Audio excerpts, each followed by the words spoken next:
Hi, everybody. Accu-Stats Video Productions and Diamond Billiard Products is pleased to welcome you once again to the 2018 Derby City Classic and the 20th anniversary of the All-Around Pocket Billiards Championship. Yeah, all right. And when we say Derby City, we're always saying it from right here live in the Accu-Stats Arena at the Horseshoe, Southern Indiana, the home of the Derby City Classic for the past 10 years. Before we get to player introductions and a little bit about what's going to happen here, I want to take another opportunity to recognize our three great signature sponsors, Diamond Billiard Products, Simonis Cloth, and Cyclop Pool Balls, along with Master Chalk, and our terrific, thankless, and tireless tournament direction team from Bad Boys Billiard Productions for their great contributions and once again putting on the best extravaganza in pocket billiards. And lastly, before we do player introductions, we want to say thank you to all of you. Everybody out there watching around the world and everybody that's once again assembled here as part of our DCC family. Once again, ladies and gentlemen, thank you so much for what you've done for the Derby City Classic. All right, here's where it stacks up one pocket-wise. 393 players began. There are 4 players left. Nobody has a rebuy. We got 2 semifinals taking place right now, one here, one on the outer table, followed by the final. So we'll have a champion in the next 3 or 4 hours. And by the way, stay tuned after that for the bank pool ring game. Interestingly enough, the match that just took place between Shannon McCannon and Justin Bergman, well, they drew each other again. They're playing on the outer tables. The other 2 competitors are right here ready to go at it, so let me introduce them to you right now. From Tarlac in the Republic of the Philippines, twice a Derby City Bank champion, twice a Derby City all-around world champion, along with his long list of accomplishments. 2010 inductee into the Billiard Congress of America Hall of Fame, sponsored by Bear Q's and Puyat Sports. Ladies and gentlemen, it's Django Francisco Bustamante. His opponent's from Spartanburg, South Carolina. He's a former New Orleans one-pocket champion. He's a former U.S. Open one-pocket champion. He's a fearless one-pocket competitor, one of the most aggressive players in the country. And he is sponsored by Q-Time out of Spartanburg, South Carolina, High Pockets from Memphis, Tennessee, and Game Tight Clothing. There's only one T-Rex. It's Tony Chohan. All right, here we go, guys. I'm going to send it up to the booth to Mark Wilson and a very, very special guest, and we're pleased to have him as part of our Accu-Stats team, the newest member of the One Pocket Hall of Fame, Double J, Jeremy Jones. How about a hand for Jeremy Jones, everybody?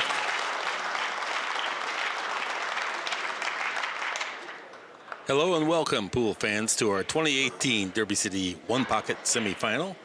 My name is Mark Wilson. Here at my side is our newest Hall of Famer, Jeremy Jones. Congratulations, Jeremy. Sincerely deserved. Well, thank you, Mark.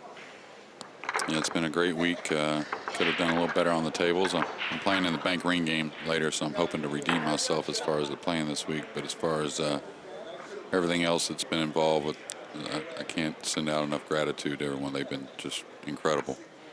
It's been overwhelming, really. I imagine so. A long time coming and hard earned, much deserved, and now you're in the Hall of Fame for eternity. Chohan has won the lag. He'll be breaking.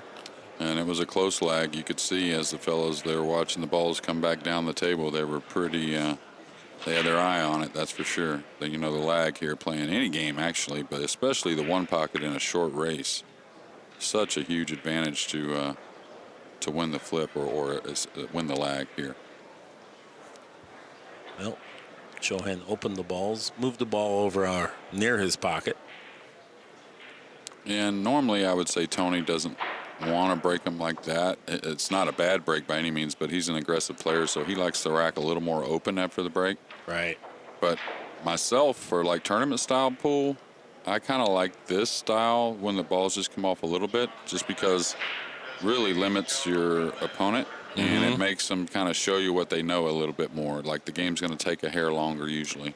Yeah, you really don't want to get into a shootout because all these guys can run the balls. You'd rather have your one pocket skills come into effect where there's some more moving and decision making. Yeah, I'd like the stack to not be open for a while, overall. And also, like here, he's got a dead one. I think that's the issue here. That's why you're seeing him do that. I think the 4 ball was dead, to where if he just kicked over to the bottom of the 10, that Tony could kick into the stack and play the 4.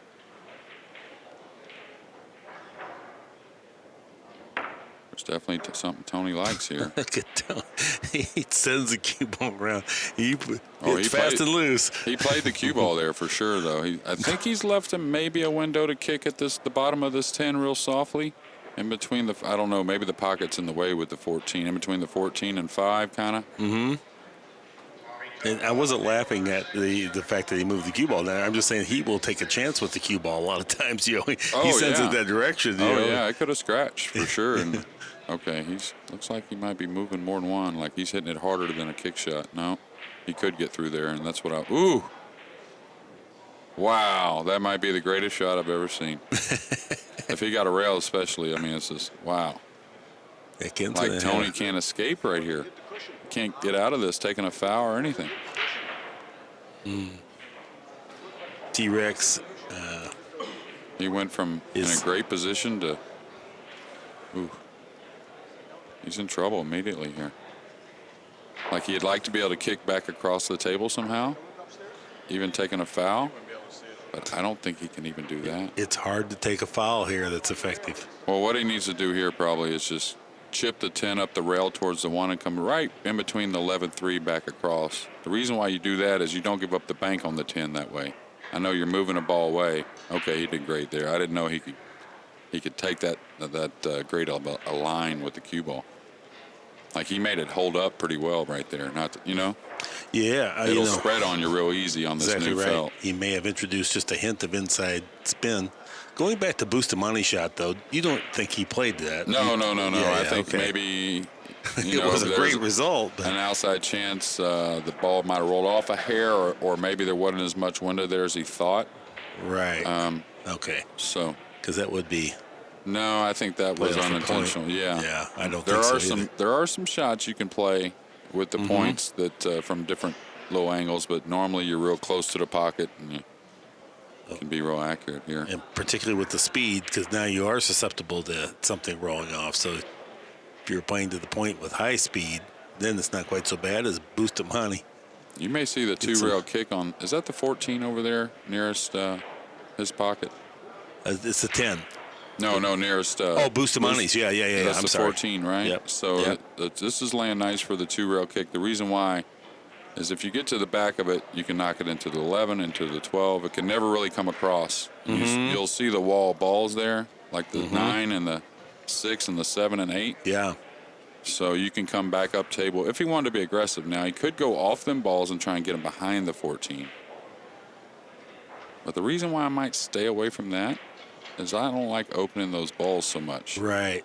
Nothing goes for Bustamante's pocket. Yeah. If you can get the overhead here, double J. I don't know if we got it. Guess we don't. Must have had something distracting. But anyway. Well, and it's kind of difficult to not move the 9 much either if you like go off the 7 or the 6. So I may look at this 2-rail kick here. I know that sounds crazy, but it's laying pretty nice. Yeah, I think T-Rex is mulling that very shot over. I mean, really, in a perfect world, you'd probably want to just skim off the 7 with a high right ball and go to that right side rail, which would be your left side rail if you're looking at your screen, and dive the cue ball right behind the 14. That's probably the ideal shot, but this isn't bad.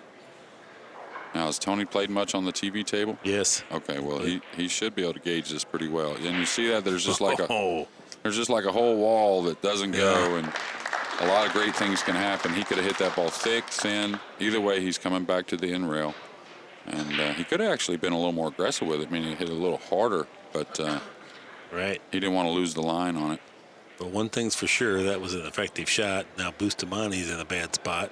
Well, he's got a decent play here. If he's got the entire left side of the 5, he should be able to go off the 5 into the left side rail behind the 10 with a little left and just kind of move the balls, move both balls. He doesn't have to hit this hard at all. He'll play the 5 into the 11, and cue ball should end up behind the 4 or something like that. Yeah, like so. Wow. Yeah. And that's a little fortunate, you know, if he gets a little more, he can't see enough of the 5. If he gets a little shorter, he's too fat on it to really do that. So it just kind of laid perfect for him right there. Yeah. Now, Boosties played on this table last night, 2 matches, Josh Roberts, Justin Bergman, and just put it down. He won both matches 3-0. Both players were playing well, but they never got a chance. Bustamante, whenever he was in trouble, came with the big shot and then followed it up with a run out. right. Just kept him sewed up. All right, now it's real important if he goes off one of these balls that he buries that cue ball, because you'll see that 10 there. That 10's a real dangerous ball for Tony to give up a bank on. That's why you'll see he's kind of a little worried about going off the 3 and trying to dive below the 5. The 5's not that big of a ball to get behind. So we'll see what he elects to do. He's got to have which he does. He does have a great touch. That's going to be too much spin, I think. I think that's going to give up a little look at the 10. He did pretty good. Yeah, he did pretty good. He can only chip the outside of the 10, so. Well, what he made sure there is, let me make sure I get at least some of the snooker, because if I give him the bottom of the 10 where he can get the cue ball behind the 4 and 12 Right. and all that, well, I'm in big trouble. So a lot of good experience there being used by Tony. Yeah, that's one thing he has in big supply is a lot of experience at one pocket. Yeah, a lot of people just consider him a really an aggressive player. And the one thing about Tony, that's one of the better parts of his game is the aggressive side. But he knows the tight side as well. As witnessed by that last shot. He took away the half of the 10 ball that Bustamante needs. And I don't think Boosty can go all out at this any kind of way. So you'll just see this being hit very softly. Yeah, the ball skidded a little bit. Did you notice it grabbed 10 Yeah, in it front of grabbed and it slowed everything down too. The cue ball didn't quite get behind the 2 down there, and the 10 didn't go as far over as he wanted. So this is where he's got to be careful, like some kind of, you'll see there's a lot of opening over there on that bottom rail below the 11. So like if something banks and he can get down there on that bottom rail, like if the 3 banked and he could go a few rails or even draw the cue ball. Mm-hmm. Tony's looking to see if there's any of those shots there. And if not, he'll play a pretty mild safety, I'm sure. Like just chipping off the 3 and going, try and plant him on the back of the 5. It's a pretty easy shot. Pretty natural line, meaning you don't have to draw the ball or anything. Don't want to underhit it, though. Okay, you don't want to get too easily buried behind the 4 and the 12. But that's what's going to happen here, so. Yeah, this is really going to help Boosty quite a little bit. Yeah, and this is going to lengthen the game out. And I'll tell you one thing Tony's done, though, earlier is he never opened them balls that are right there next to the spot. And, you know, that's one thing you got to be aware of. Like, a lot of times you can get out of a lot of things if the guy only has 1 or 2 in play. Like, you can limit him maybe to give him a shot, but where he can't get position, stuff like that. And you got to watch it. He may cut this 11 in. I think he was also looking at that 14 on the 5. Well, like you said earlier, I haven't got to watch much of the matches, but him getting this far, he's probably played pretty snug overall. I'm thinking Boosty has to get this far in the tournament, so he may just stick to doing that. Well, it's not slow-paced snug, though. Once he gets the first shot, he's been coming with it and then following up with, he's been hurting his opponent. Right. But what I'm getting at is, like, if you rearrange the balls a little bit to where your opponent can't get many, you end up getting a lot of free shots in the game. Mm-hmm. So that's why there's so much value in him moving these balls that Tony had on the side. He hadn't gotten them all yet, but he's getting at them. He's got to be super careful if he's doing something with it. He's trying to draw back into the 12. Oh, wow, what a great hit that was. I learned something right there. That was a great shot. Yeah, very productive shot. Yeah. And now he's opened those balls on the spot a little bit, but nevertheless, that was a pretty good shot, keeping a little heat on Boosty. Even though it looks like to me, Boosty still got the best of it if he does a couple of the right things. Just because those balls bank a little easier for Boosty over to his hole and he's got a lot of easier ways to cover the cue ball up. Well, you'll notice Tony doesn't, the 11, you can't really hide the cue ball behind the 11 over there or anything like that. So he gave away a little more of a bank than I would have wanted to here, though. I'll tell you that. And here's the thing. Tony may feel a little bit threatened. He may feel forced to shoot at something this good.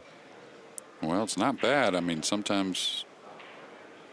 Okay, he's not. He's just going to knock a ball over. Doesn't want to tie these balls up over here, though. You don't want to open up that corner for later on. So this is going to be a long game here, I predict. I guess that ball near the 8 isn't no kind of dead, huh? No chance. No, it doesn't look like it. Hit the low rail. So the 8-7 is into the 11 and the 8-14. Oh, you're saying the 14 back. Yeah, the 14 off the 7. Yeah, it's going to hit the end rail. And For sure, huh? They're not touching, so you can't throw it. You can throw it a little bit. A little bit, yeah, but not enough. Okay, he's going to try and gap these up and lay the cue ball down to where there's no banks on the 9, any of that. And you'll notice this 10-5, 15-4. This is where Tony's got to be real careful what he does with this cue ball because the 13 doesn't pass either. So real easy to leave Bustamante a shot to where he can send something at his hole and put you in this upper corner. He's got to be real careful here. I might have to move that ball to open up at least the 10. Just chip off the 5 and fall down there to where the corner's not so easy. Like if he doesn't get this, he's trying to hit this hard. This is a little bit risky here. Yeah, I wasn't so sure about that one. I don't think that was necessary. Not only that, he was opening up the bank alleys. He should have just kicked at that real softly, and then at least if he did give up a long rail bank, Tony's got to make a bank combination basically. I think he got away with it though, Mark. Well, yeah, it wouldn't surprise me to see Boosty just lay on the 1 here, chip the 8, put the 7 up back by his pocket, and just lay on the 1. He's drawing this ball. This is the one I thought that might go. Well, He's drawing it for. Yeah, he missed it just barely. the carom was not quite on. He didn't really play the cue ball up for shape, fortunately for him anyways. Yeah. Yeah, he should have looked more at a move there. If there was some type of doubt with that shot, I think a move would have been a lot better. It's T-Rex banking? No. He takes such big, long swings. He reminds me of Willie Munson with his stroke, you know. He's got a great stroke. It's amazing how the big men in pool a lot of times had some of the best touch. I've always remembered there's a guy in Houston named Nana, great one-pocket player. Now he's quite a bit older. He doesn't play as much, but like 6'7", like 350 pounds. I don't know, huge man, just, but not obese, just a big man. And he had a great touch. Steve Mizrak. I was just going to say, the Miz could hit him harder than anyone else and could hit him softer than anyone else with accuracy. I thought he had the best stroke out of everybody, in my opinion. Bridge and stroke, I love it. Yeah. Okay, he's looking to put him up here in this corner somehow. You said that would come into play and be an issue. It looks like that is exactly the way it's turned out. And I'm really surprised he didn't go ahead and hit that and let it come on down the table a little bit and play the cue ball a little bit further over, just so he can't see this 6 so easily. The 6, he can follow through, even though he doesn't want to make a silly mistake and give him a free long rail bank again. So I'll tell you what I would do. I would probably chip off the 13 and knock it into my balls over there and let the cue ball go right in between that 6 and 11 and fall down to the end rail. I think you're leaving everything covered up. And you're opening up something. That's got to go. That's going to leave the 6 ball. and he can cue the ball. No, I guess those balls are in the way. Just a little bit. What do you think, Mark? You think he can turn it back? Looking at the monitor here. No. No? I don't think I don't think he has enough. Here on the overhead, you can see it's pretty snug. Yeah, well, Bustamante should like where he's at then. He can come off the 14 and come down here behind the 1 again and just kind of bank the 14 back across towards the 9 and 11. It's real natural. You freeze him on this end rail down here behind the 1 where the 1's really got him cut off on a lot of things. All right, he's moving him up table.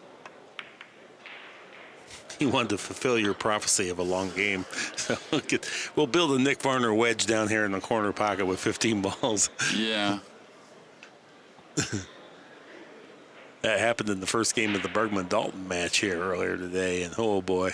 It looked like it was going to happen in the second game, too, because I had left when it was 1-0 ball count, Justin, in the second game. And all the balls were up table, pretty much. And so I left to go back to the room for a little bit, knowing I had to come commentate. And I text Pat, and he said it's 2-0. I couldn't believe it. Justin's playing good. No question. He's gone through this field, and he's beaten a lot of the top talent here. Well, he had a pretty decent run in the banks, I think. All right, he's going to kill his ball here. Nothing really goes. So he may be able to trap Tony here if he can get this 3 past all the. Oh, wow, he hit that one. Oh, he tried to go into the back of the 1. He was trying to get a little more velocity on the 3, but then he ran into the 4, and so that stifled the progress there. But he was certainly making use of the fact that Tony doesn't have many balls that go towards his pocket. For sure, and he just overcut it a little bit. That's why he got a little more pace on the cue ball. I think he was going into the 1 no matter what. So Tony, yeah, he's looking the right way here. He needs to just chip one of these balls, the 8 or the 10. He could hit it full, too. That's not a bad way to play it like that. He's got to be a little careful.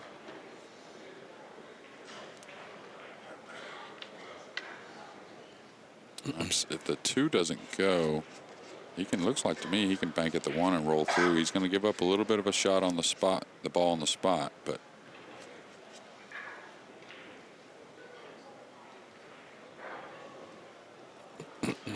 I looked out here in the outer tables. I do not see Bergman and Dalton playing, but maybe they are, and I just can't see it. But there's nothing much going on. You'd think they'd be underway somewhere. I don't really see anything for Tony offensively. Tony will probably just shoot right through that 12. He could elevate and pop it a little bit, trying to remove some, but what happens there sometimes is you open up a bank somehow. So he's just going to play it mildly. 1 rail on the side. Yep.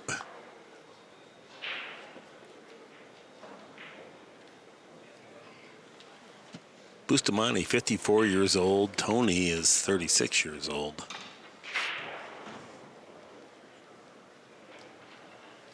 And Bustamante's got to make a decision here if he wants to press the issue a little bit, meaning he may give up a little bit of a piece of a shot, trying to put Tony in a little bit more of a situation. So we'll see. So he's shooting the 5 into the 13, trying to just go right towards that 10 with the cue ball. Okay. Surprised he didn't hit that a little more, take a little chance and wiggle on both on his side and then making the cue ball dive a little bit, but that's okay. Just making it a little bit easier for Tony to get out of the situation. Now here he's laying perfect to elevate if he wants. And hit the 12 with a lot of speed to the back of the 9.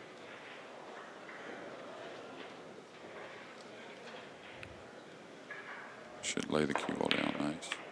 Yeah, like so. Good shot. Yeah, the cue ball, wow. Very nice, productive shot. Great cue ball. And now he's tied up that 4-9. I'm not sure if the 3 passes the 4-9. The 11-8's a little doubled up. So Lucy better be careful here as far as giving him some type of free cross corner. Or even a straight back like if that 12, but it's hard to reach it, I guess. But if that 3 doesn't pass, he can cross corner the ball on the spot right here. and let the cue ball come 2 rails Right. towards the 3. He's a little elevated, though, so. Oh, he might. He's a little, oh, can he see the 11? Working 1 rail to 11? It's close.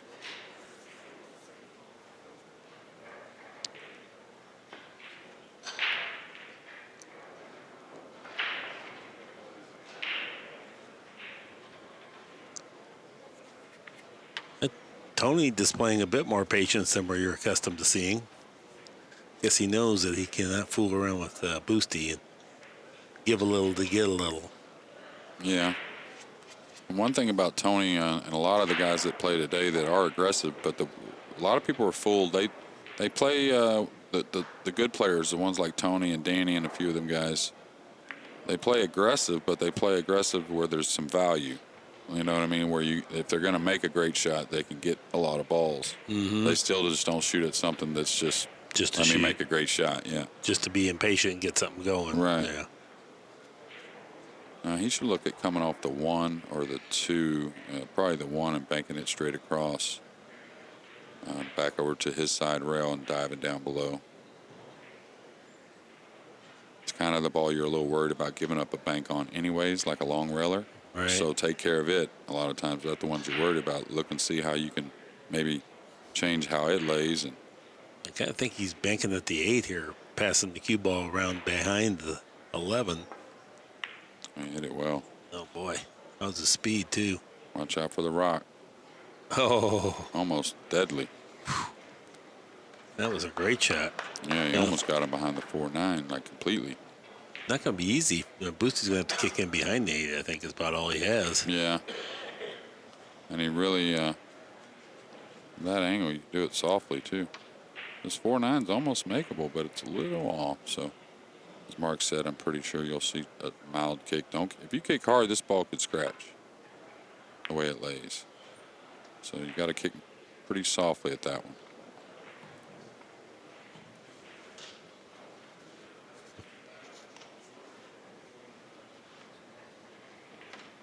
So it started with Tony's break that barely dislodged 2 or 3 balls from the rack, and then Jeremy accurately predicted this would be a long down table game. That's just the direction it's headed.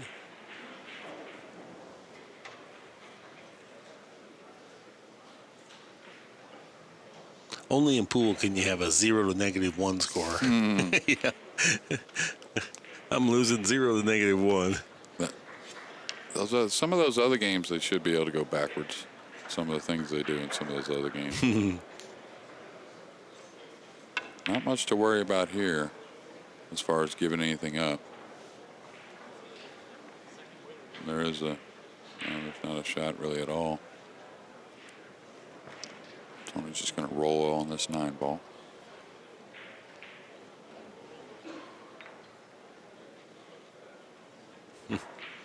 Here we go. Boosty lightly off the 9, send the cue ball all the way down to Nick Varner's gold bar. That's the end rail furthest from all the balls. He was laughing. He had me cracking up. Nick did? Yeah, the gold bar back there, Mark. I've noticed when I put the cue ball back there, my tournament paychecks went way up. He was a lot of fun. Oh, yeah. Him and I just did 3 clinics together, 2 days each. He stayed with me for about 9 or 10 days. He had us laughing so hard. Yeah, Nick's funny. Well, and he cracks himself up on top of everything. A lot of times with his stories, he's laughing harder. You can't even hear the end of the story. No, I know. Oh, yeah. No way to not have a good time with him. And man, does he love pool. Mm-hmm. Still, we play. All right, he's banking the 14 here. A little bit of a miss hit could sell out, maybe 1 or 2. That was a real good hit. And he got a nice double kiss to contain the cue ball. Boosty, I think, is going to shoot at this 4 and try and spin off the 10 down below the 14. Right, he's got that helper that's going to make it a little bit safe, should he miss. I think it's laying where he's thin enough on the 10 to where he doesn't have to hit it very, very hard either. Like just a good stroke. He's got other options. He can definitely get to the end rail below the 14 a few different ways. He's trying to see how it can be offensive in a free kind of way. Right. That if he can go off the 10 and get down there, he can also end up with a bank on the 14 if he makes a Right. real good shot on the 4. That would be super productive then. Yeah, well, he's definitely going down there for it. It's just anytime you're going off another ball, you're always kind of predicting hitting it well. So, wow, great shot. Great shot. Didn't get the bank, but also pocketed the ball, and now he'll be able to remove the 14. When you watch Bustamante, two things always strike me. The size of his bridge hands, or both of his hands. It's like a big octopus comes down on the table. Or maybe like a dog that's a puppy that's going to grow into be a big dog that has way big paws but little body, you know. And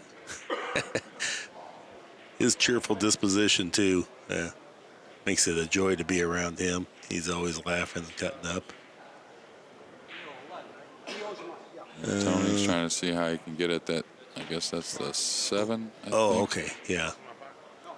The question is, okay, Get to keep that one. it's about the foul. Tony owes the ball. Is all. There's a penny out there. Yeah.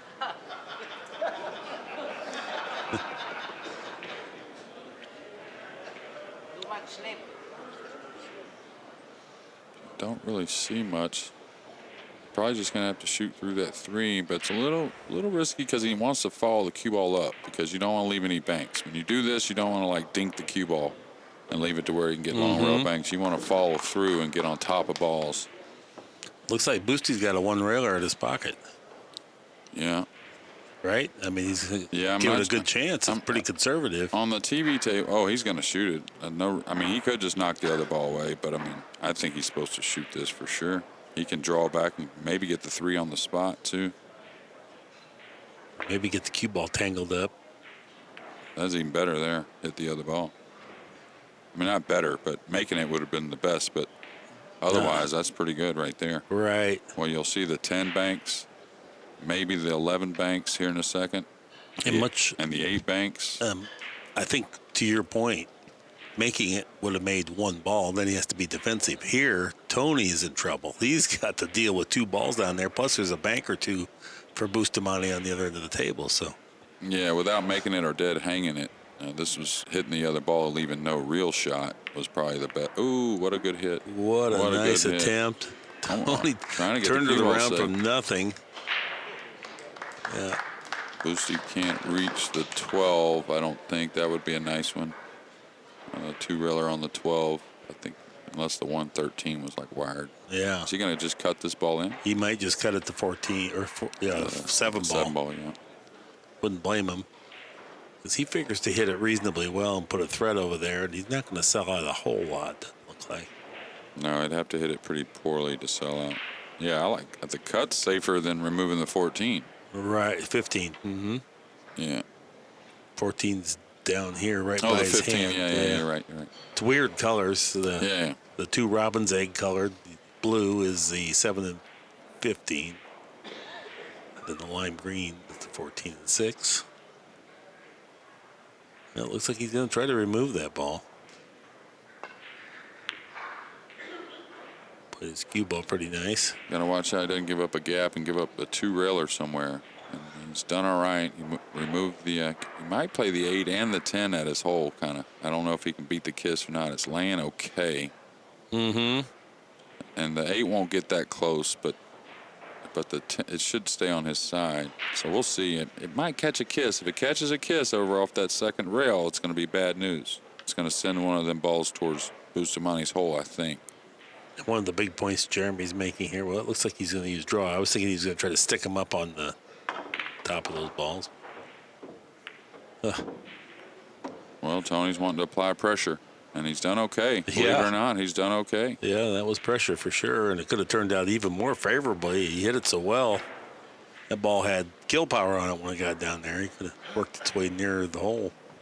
Boosty's in a rough spot as far as he can shoot this with some speed and try and go into the back of the 7 if he misses or something like that, but I'm not sure. Do you see how his tip is 4 inches from the cue ball right now? Oh, yeah. He's the only top player you ever see do that.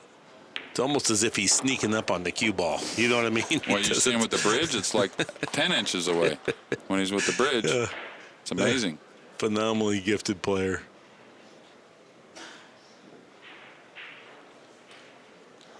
And despite being, he's in the Hall of Fame as well and has won virtually everything, but somehow he's still kind of underrated, in my opinion. Great shot there. Really gifted at the billiard side of this game. Years of rotation pool. One of the most powerful rotation breakers there are. We're moving right along now, 2 to -1. Yes. We'll have to get the, if our heart rate goes up too much, we'll get the defibrillator out and step away and watch some MMA fighting till we calm down. Well, Tony, I don't think can afford to go for anything here. He's just got to shoot, jack up and shoot the 10 towards probably his side somehow and draw the cue ball back if he can. I mean, you don't want to give up some cross corner on the 10. He's looking at you. Yeah, like that. So, did pretty well with the cue ball. And a lot of times when you're shooting a ball into other balls, Mark, well, what you do is you play safe on the ones you know you're not moving. Meaning, Tony brought the cue ball back to make sure he's not giving up the 8 or the 2 or the ball in the spot or any of that. So you can't always predict where you're moving other balls, but you can at least play the cue ball safe on the ones you know aren't going to be moved. Right. You know what I'm saying? Right.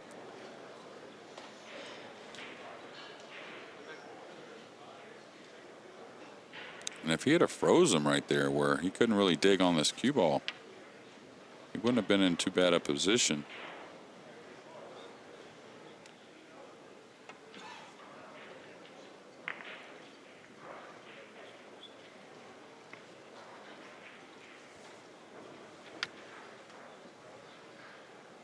Tony's not liking the way this is going.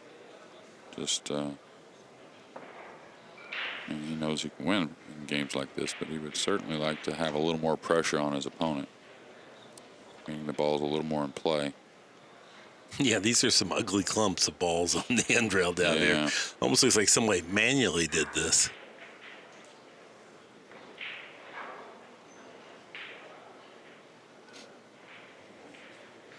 To me, I think this really helps Bustamante because I think he has a little edge in terms of just pure firepower.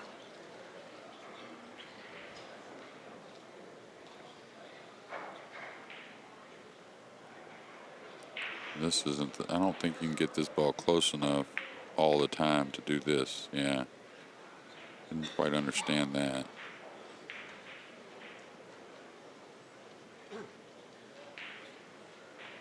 Now he could cut the 7 ball also.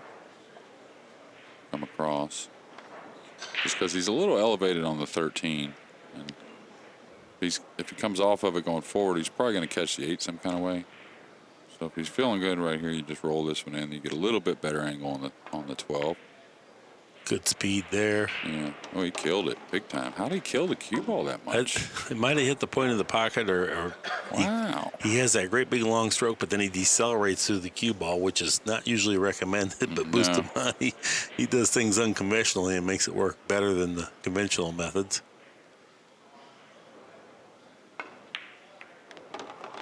Oh boy, good shot.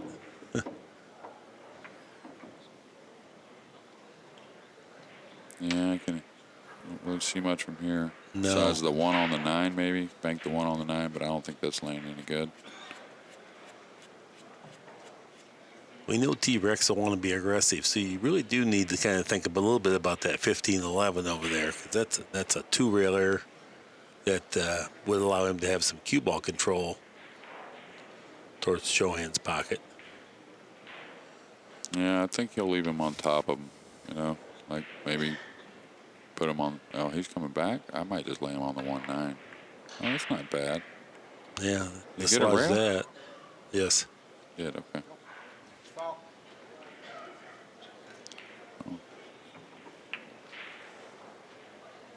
Yeah, there's nothing there unless Tony wants to come and make a combination on the 15, that 2-railer that you described earlier, where you said as long as he doesn't get a double kiss. Yeah, that one's a little thin. You want the, like if the cue ball is a 2 ball, right? Right. You want it to be to where your object ball is a little above the cue ball going straight into that pocket right there. You're going to get a kiss on the 2 balls if it's like shooting into the bottom rail a little bit. Wow, That's a great look at bank. this shot. I didn't think that would go. I looked at the overhead and thought, well, it's awkward. Now look at where he's at here. He sits better on it, but I still think he's going to get a kiss.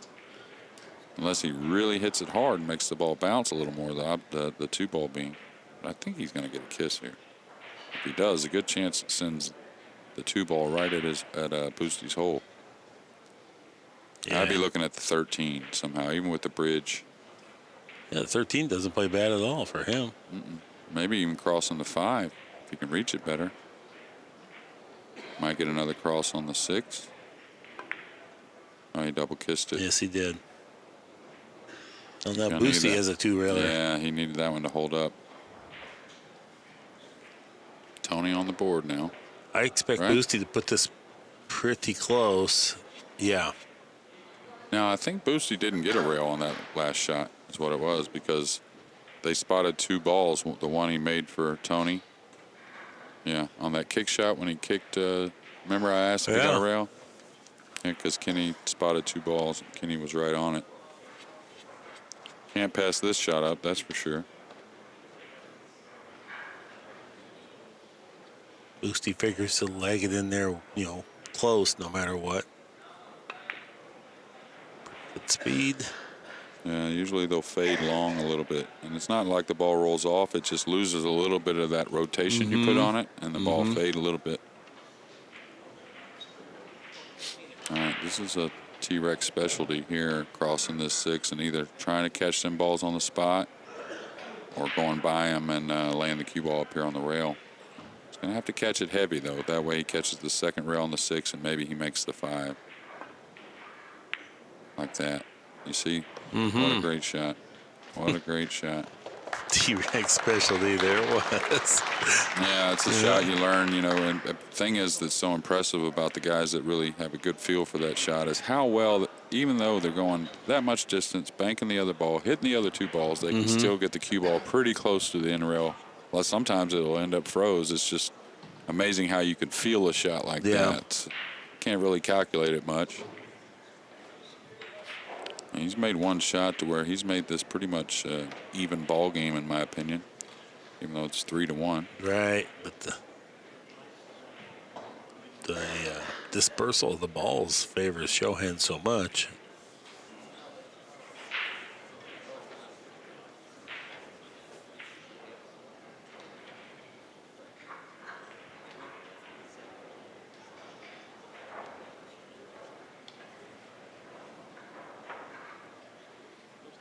No matter who goes on to win this game, I wonder if that's going to change the other person's mind on how they want to play the next few games. The losing person of this game.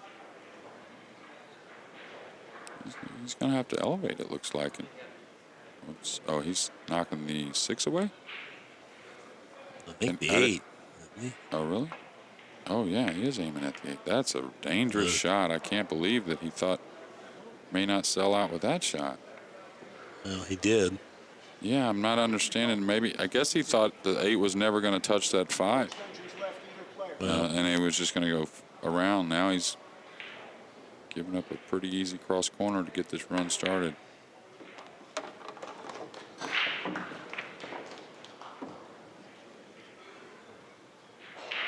Where did Boosty come in the bank? He had a pretty deep run in the bank, right? Yeah, but I'm not sure. Top 4 or 5. Too much pool and not enough sleep. Right. For me.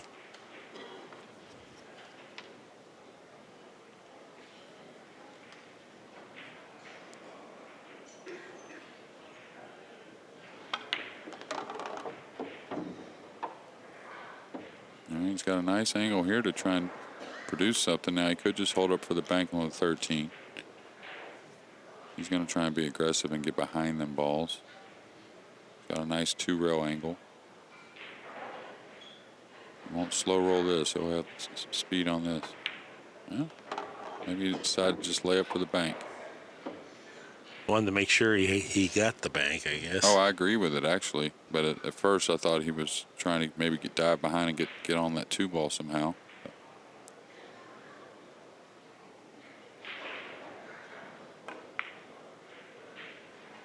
Pretty nice attempt. And now out to a 5-3 lead.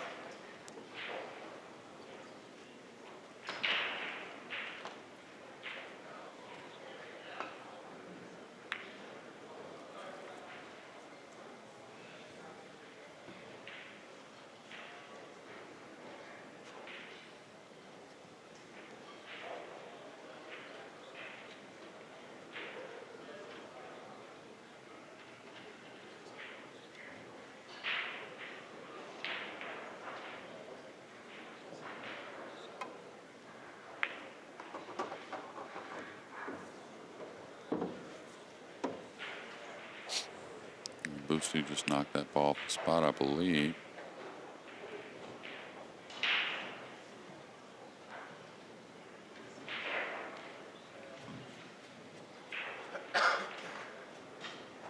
Don't think it's worth messing with the 2 at all. Key here is just lay that cue ball on the rail and don't let the 13 come all the way back up. You got all these banks covered, like just get it maybe around the head string or something. Yeah, he's going even shorter.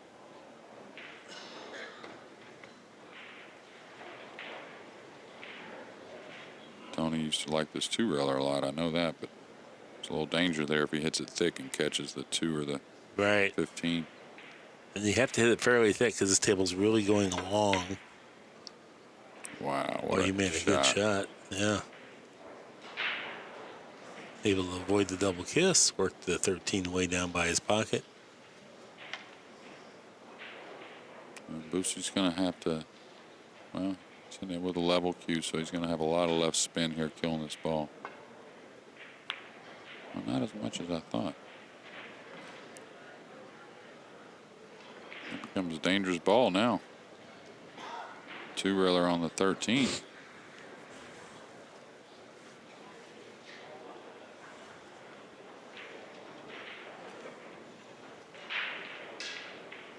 If he can play that, it looks like he'd send the 9 ball over there and maybe loosen up the 1 and the 10 also.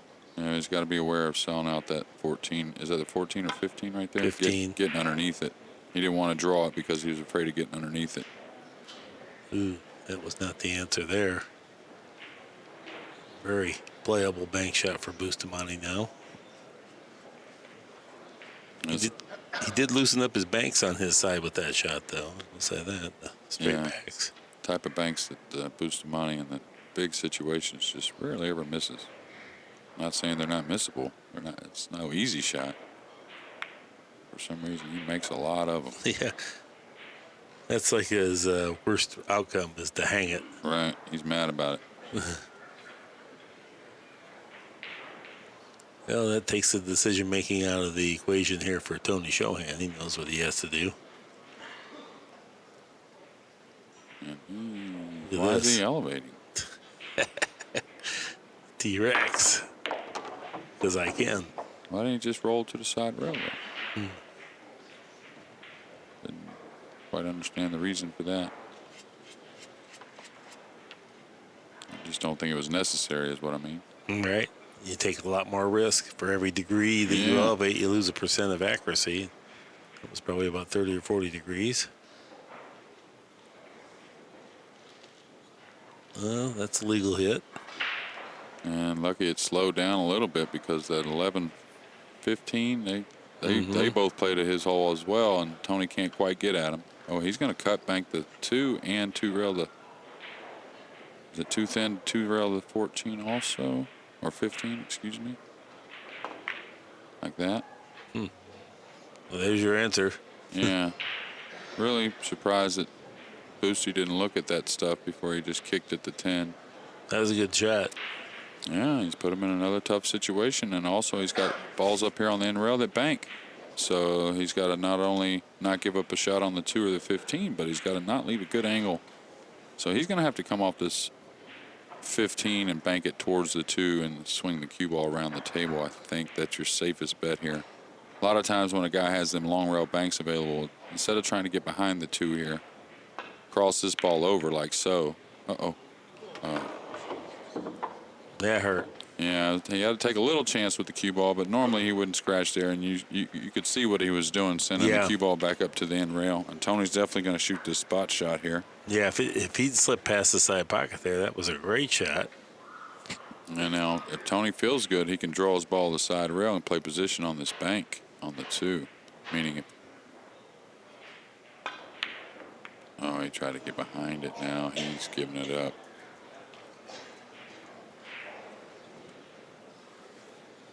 Well, that's the difference in this match. It's certainly not Tony's ability to move, but will be the firepower circumstance. Well, and I think what Mark's saying is more about how great the firepower Bustamante has, because Tony does have some firepower, that's for sure. Yes. I didn't mean to disparage him at all. Just Bustamante's a beast.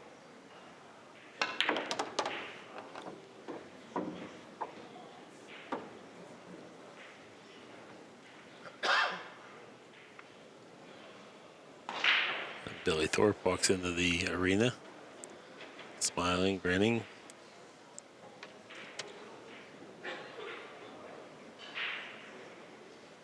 Have you and Billy played before, Jeremy? Action-wise, yeah. A few years ago, he beat me a couple games playing banks. I don't think we ever played any. Did we play anything else? We were supposed to play a couple different times in One Pocket, but just hadn't developed. Kid can play, though. Oh, for yeah. Sure. Amazing talent at banks. I mean, you watch him play and you think they're straight ends. Or he does, anyway. Yeah, that growing up playing it all the time, that makes a huge difference, just like straight pool. A lot of guys never even heard of run 100 playing straight pool in a lot of areas. So, but you can tell, at least I can tell, how important this is to Bustamante. He's grinding hard in this match. I think this bank goes. If this bank goes, you pretty much got to shoot it, because it's laying in a nice spot where you should have a good pocket speed on it. Meaning, Boy. Yeah. He hit it good. Meaning it shouldn't really get away from you that much. Mm-hmm.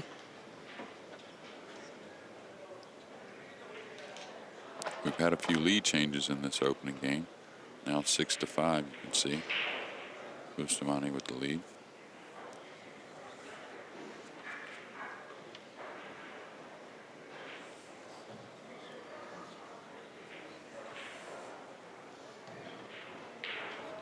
Is he banking at this? It almost looks like he's winding up like he's in I thought he was, but I think he's just kicking it out.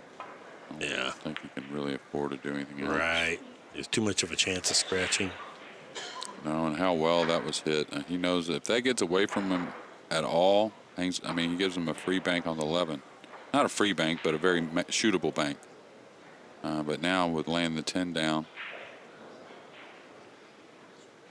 he might two-rail this, though, Mark. Yeah, that.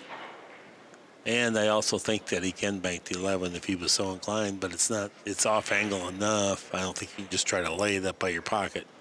Well, that, and with the 10 being there, it could easily give up 2 balls if something went wrong on that 11. Right, so get this 10 out of play maybe, and then go from there. I like that shot there. Man, that is very productive. And all that is when it comes to this part of the game on One Pocket, you'll notice where they're sending the cue ball a lot of times when there's only 3 or 4. It's hard to do all the time, but you just want to eliminate options. So, I mean, he can only see the 1 ball here. So, I mean, if he can only see 1 ball really to get at, what's his options? They've been, taken down quite a bit. Same here. Now, Boosty can just move the 1 over by the 10 and just put the cue ball all the way down table if he wants, right? Yeah, he can, but there's a little bit, got to be a little worried. A lot of times with those balls like the 10, 11, and 9, the way they're laying, there's a lot of where you can play 2 balls at your hole, even from up table. 2 rail one of them, 1 rail the other. So there's, especially with a guy like Tony, I might be a little more inclined to just leave him near the balls here. Oh, he's going to kick this at his hole, and I don't blame him there. He should be able to hold the cue ball. Make sure he gets a rail. Okay. That's a good shot. Yeah.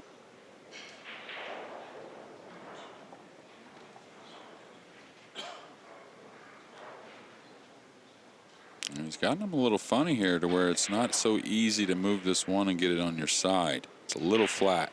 I think he can do it, but he'll have to maybe cut the one a little bit with a little high right ball. Mm-hmm. Thing is here, don't baby it.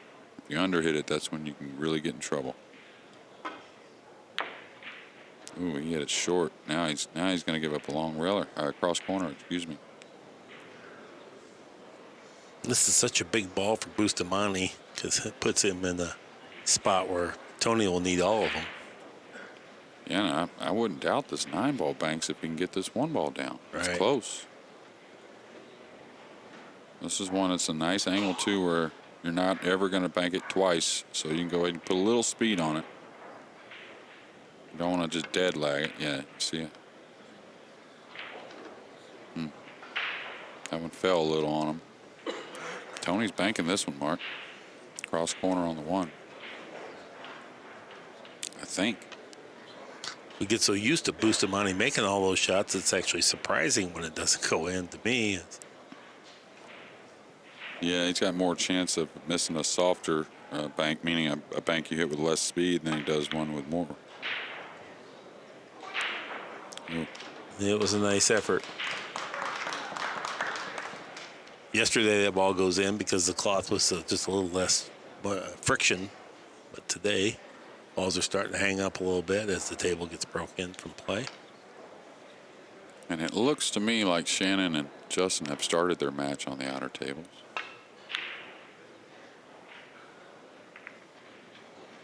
Yeah, quite the battle earlier. About a 3-hour match.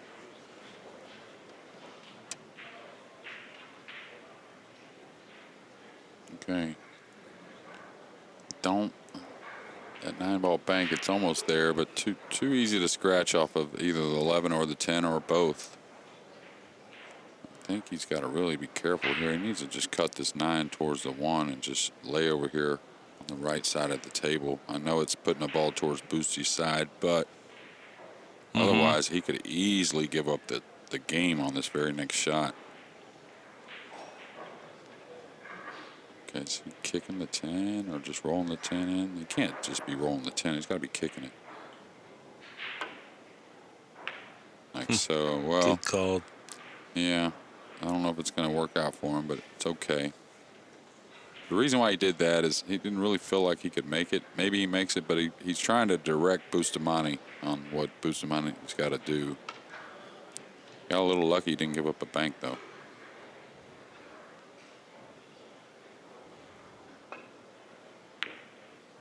It's a little weak there. We'll hit a little more of that. But he was really had a lot of emphasis on trying to make sure the 10 stayed on his side.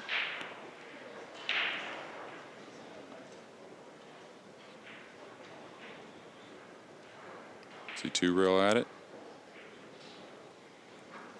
Cue ball's not going in the best place for him. That's why he's a little concerned. Plus, it's a pretty big cut, which is going to put some inside spin on the 10. Makes it harder. He's taking a big chance there. I know he did great with the cue ball, but just banking that 10 and then balls not knowing where they were going. Boosty feels like he can bank the 10. Yeah, and he can get behind the 9 with the cue ball. 2 rails, I think. Enough behind the 9. You don't want to go get too much behind the 9, then you'll leave a cut on it if you miss the bank. But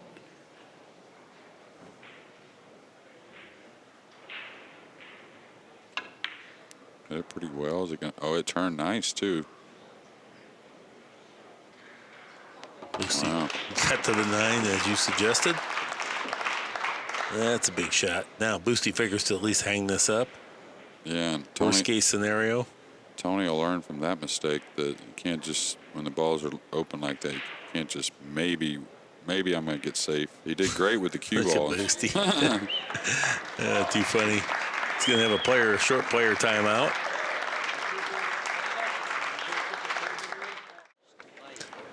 Hey, welcome back, everybody. We're back from a short player timeout. Bustamante will be breaking and leading.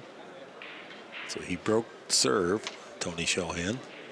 And you see he moves the cue ball pretty far in from the side cushion in an effort to prevent that 10 ball from coming out hot. And the cue ball could Oh, it came out hot anyways. But he did so well with the cue ball. But I don't know if he's going to like this. You'll see he can get at that 5 ball. Mm-hmm. And if this not sitting on a kiss, he can be pretty aggressive going into the 2, I think. He's jacked up as if he's doing something different. Just kind of left the cue ball out in space there. I'm not so sure about that shot. It's not normally you see a one pocket player just kind of leave the cue ball just kind of out there somewhere, especially in the early part of the game. You can shoot in haste and then repent in leisure. Well, I think he thought he was going to catch the 2. I'm not sure. You're right. I think, but still, even to leave the cue ball out there, you can see that Bustamante can get at that. What's the ball next to the 10? That's the 12? Yes. Yes, that's the 12 ball. And he can do some damage with that. I'm not sure if he can throw it back into the 6 and go up the table near the side pocket.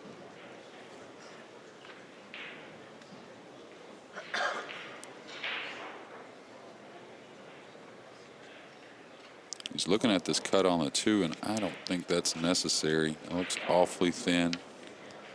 I think he can play it. If it wasn't the 6 ball, I think he for sure plays it. That 6 ball's hurting him. Well, he wants to throw it in anyway, so maybe elevating here won't hurt him as far as getting an. Oh, he missed cue, or he just didn't? I think his bridge hand moved a little bit. Okay, well. Yeah, because he really didn't. Yeah, he's looking at his tip, but I think he needs to. If we were to replay that, I don't know if we can. I think we'd see a little body motion when he delivered that stroke. And the 6 ball brought that about. It was bothering him, and then he kind of lunged at it at the end. Well, I tell you what, I don't think he intended on leaving Tony a shot on that ball, but he left him straight in, so it's real hard to do much with it. He's going 9 into the 15 here. And Tony always has a great touch when moving the balls, and that's something you can learn. A lot of times when you're scrambling the balls, people tend to overhit them. Well, when you're hitting one on top of the other and you're catching just a portion of them, they're going to move. It's not like you got to cream them, especially on today's equipment. Right. You know, the Simonis cloth and the good pool balls, they're going to roll a long ways. So a lot of times when you're scrambling the balls, you can pay attention to just like right there that you don't have to kill them. Now, is he going to ever look at this one at all? I don't think he wants to shoot the 1, of course, but he usually will have a look at it just to make sure, oh, can I hold my ball right here and leave him doubled up or something? Boy, Tony made a powerful move. He's getting a kiss here. I don't think he can dodge a kiss. Oh, he's giving it to him. Okay, that makes more sense. That makes more sense. Yeah, Tony made a powerful move there. It wasn't quite as readily apparent. A lot of guys want to shoot at that 7 ball, but that was not the right time to shoot at the 7 ball. Well, he was just a hair off a straight end, falling with the cue ball to the wrong side to get position. So if he had had a little angle on it, I think you would have seen him shoot it. But what's he looking at doing here? He's looking at skimming this ball and getting behind the 2. This is too dangerous for me. Too flat. Well, by the time you get over to that rail, you may not have the English on the ball anymore. You know, so you may just go, well, the one thing he did know is that he wasn't ever giving up that bank. That 6 was going to be in the way.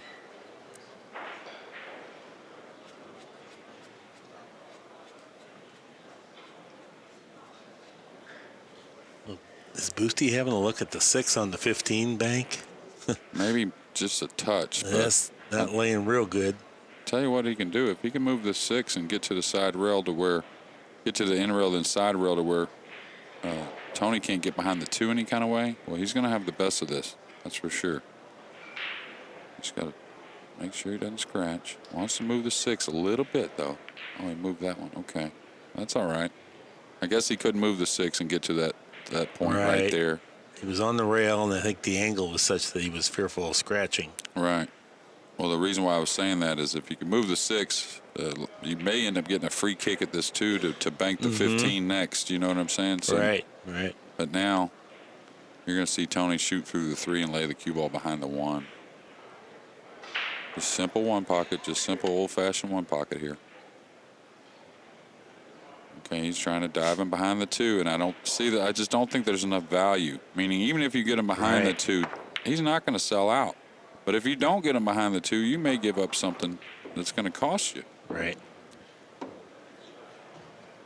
Like it looks like to me, Bustamante can bank the 6 and go up table free because the 14, the 14, the 15, and the 7 are all doubled up. Doesn't even look like the 3 goes. It doesn't Nothing. look like, yeah. And that's something you have to pay attention to, like when you're trying to get behind that 2 ball. Hey, if I don't get there, what am I giving up? Yeah, Boosty goes at the 2 here and gets the cue ball on the far end of the table. He's going to have way the best of the distribution of these balls, and Tony's going to be forced to move multiple balls again at one time and do so effectively. I think he's about even money to run out from right here. I swear, because this ball going 2 rails is a big ball, and the 6 is going to come up for easy position. 6 is going to come off the 2 up for easy position.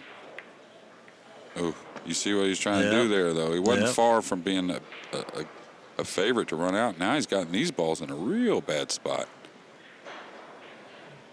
Or Tony might have to shoot at this 9-8 and send the cue ball towards them balls. I don't know. Tough action here, Mark. And I think this all stemmed from him trying to get behind the 2 ball. And it's one thing if you got one hanging in your hole. But when you're playing real good players, if you don't have one hanging in your hole, they're not going to sell out to you when you pin them behind there. They're going to kick out of it or take a foul, something like that. So Tony comes with these a lot, though. Oh, did all right. He's going to have to dodge another free bank, though, it looks like. Maybe not. I don't think you'll see Boosty pass on it, though. Might not be free. The 12 might be just enough ball there, and that cue ball's going to come around there pretty hot. Yeah, I think the 12 does go. I think actually the 7 will pass the 14 after you remove the 15 if you bank at it. So For everybody listening in, Bergman now has 2-0 lead on Shannon already, Dalton. huh? Yeah, he made a nice bank and run out.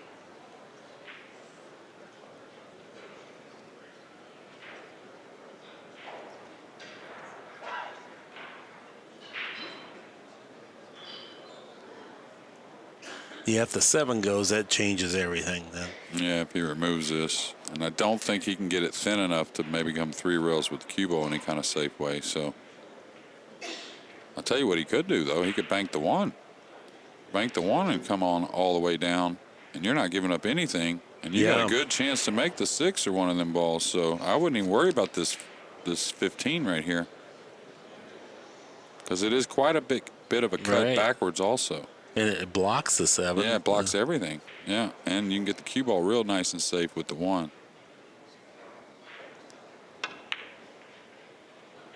Yeah, he was trying to get lucky coming 3 rails, and we'll see. That's not going to do it.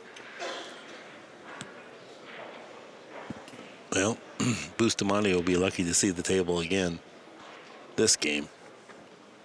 It's all about getting on this first one. Don't try and do too much. Just get to the simple way of getting on that first ball. The 3 would be a nice one. Come 1 rail right up towards the 4 with the cue ball.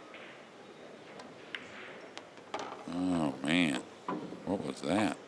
Well, that is the issue with Tony's game, is that he just does not have the ball management out here in the open layouts. And yeah, that was a huge mistake there. Consistency. Now he's got to come with a straight back or something to. He wants to be offensive, but he can't afford that now. Yeah, it's not laying right. Sometimes you punish yourself, though. You know, make yourself try to run out. Absolutely. you think force the issue. Should have been out here. Now look what I've done. Yeah. It's gotten a little funny on this 15 ball to move it also. It's a little elevated stretching. Could soft kick and just land behind the 9 and 6 and probably not let him see anything, but I don't think there's much value in that. I'd like to remove this 15 for sure. Boosty never dreamed he'd come back to the table just losing 1 ball out of that inning. Okay, that's a nice shot. I'm not sure this is going to end up still great for him.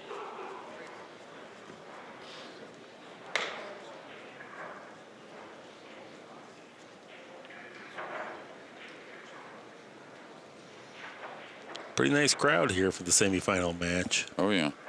Upper balcony's full. Looking down here ringside, I see I see John Marks. I see Carol, Jerry Bryseth, Ed Culhane. I know quite a few of these people. Some not by name, but certainly by sight. Stu Matana's there. Yeah, a lot of one-pocket enthusiasts in this building, that's for sure. The people in the section straight across from us, they all hail from New Albany, Indiana, and have become pool fans and go to tournaments and stuff. They're pretty cool folks. I was talking to them earlier.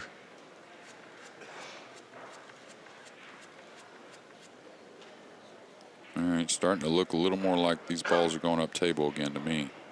Unless I just don't see. Yeah.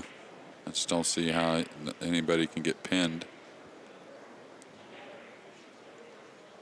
You can't get at the 14 ball. So he'll look at knocking this 6 ball up the rail a little bit and coming back behind the 15.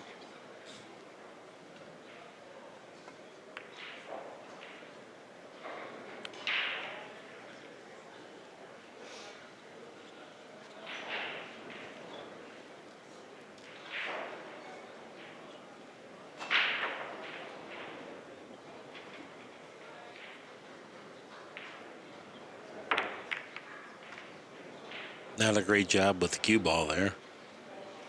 Let Boosty see the bottom of the ball. Yeah. This ball's got all doubled up again, though. I'd have to look and see if the 13 and the 5 go. I'd probably be banking the 4 back towards. Well, no. Excuse me, I'm confused on whose hole was whose there for a second. Did nice with the cue ball there. Yeah. And they're going down table, it looks like. Yeah, that's the thing. Boosty will be far more effective pinning Tony to the gold bar here as opposed to Tony. He can be sometimes a bit lax. And he's way up in the air here. So he's going to watch out for a ball coming off another. Oh, he hit it light, too. What a great stroke. Look at that. Perfect. Very good shot. Welcome to the gold bar, Mr. Bustamante.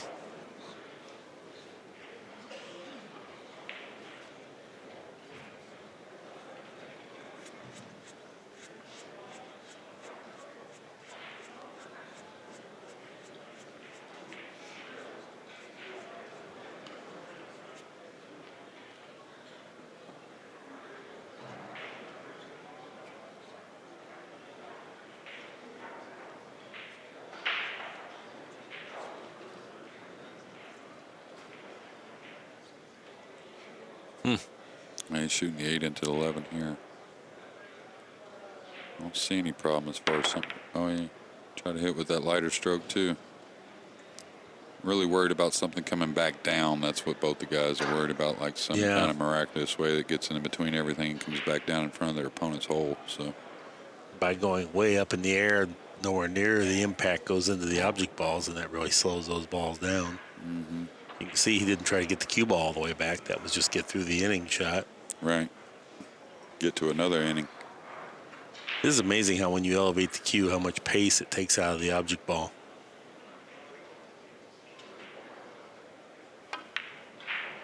Okay. It's pretty good speed. These balls are starting to get real ugly. Yeah.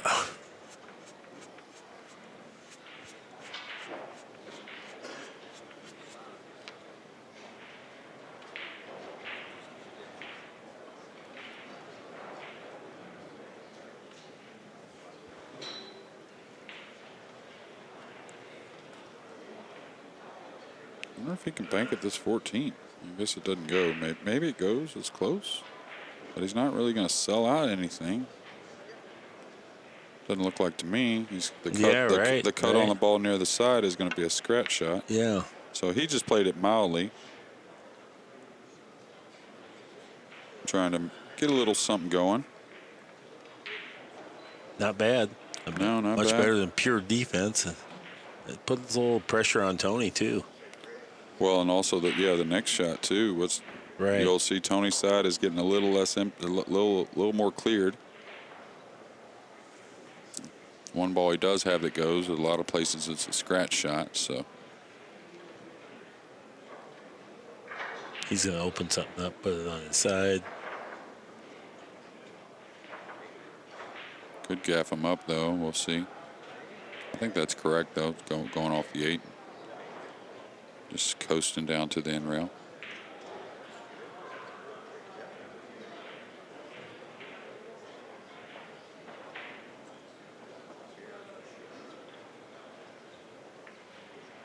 That's not going to get there. He's got a ball, and that was a point there that you really don't want to take a foul there. No. That's Absolutely not. You gain nothing for that expense. Well, and the ball coming on the spot makes things a little easier for your opponent as far as coming back to the end rail. We were talking about Jersey Red earlier. Don't you think I think I would have much preferred to play in his era of pool and action and straight pool and everything, traveling around. No, I'm a big fan of the older guys. Even the one just behind that era, Yeah. with Nick and Sure, Buddy and just a bunch of guys, really.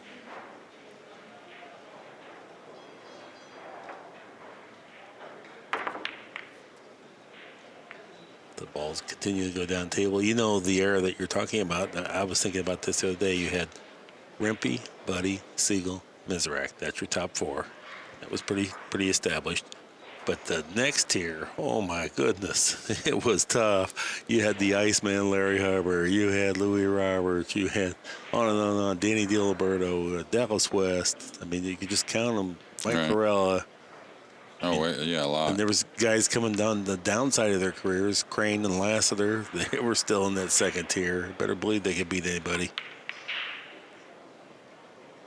But there was just tons. It was so dense. I mean, I could go on and on and on. It was, and every tournament was full, 9-foot tables. It was exciting.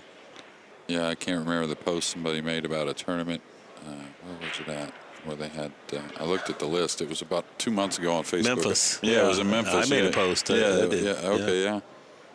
It was incredible, the list of players. I mean, I didn't know them all, but I knew a lot of their names, that's for sure. And some of the guys you don't know in there play really good. No, I'm sure. Yeah. I mean, and we'd have 12 to 16 tournaments like that per year. 20,000 added, 300 entry fee, 9-foot tables full. 128 or 64, whichever it was. It was good. Good times. All right, he's going to try and roll this one in. Looks like he hit it pretty well. He did. Great speed. Yeah, it's going to be difficult to get out without taking some chance. I think Boosty will just give it to him.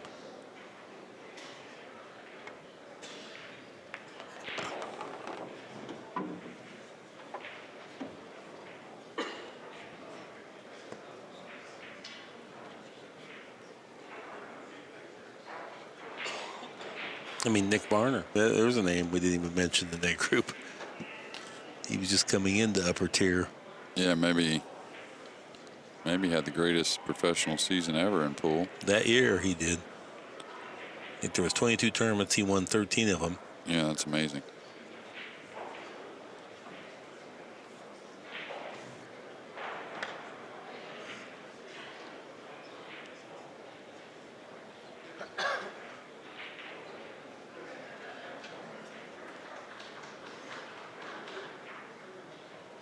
And the crowd's actually getting bigger.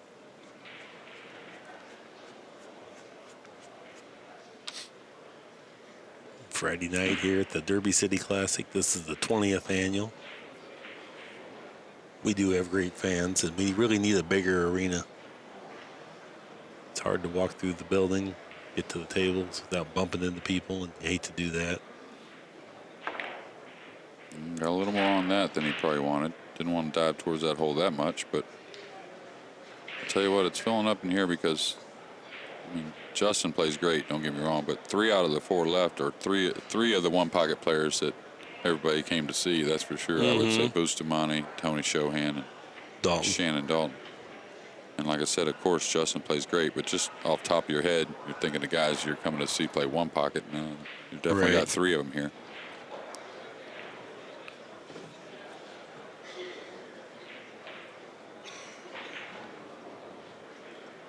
He's kind of eyeing something like he's thinking offensive. I'm not sure what it is. I don't know either. Is he banking a combination here? The 13-5? Oh, boy. Sold out. He was going for the cue ball. Yeah, now he's giving up a cut shot on the 4. It's not easy, but he'll definitely shoot it, I believe. He'll try and draw into the 9 kind of full some kind of way. Wow.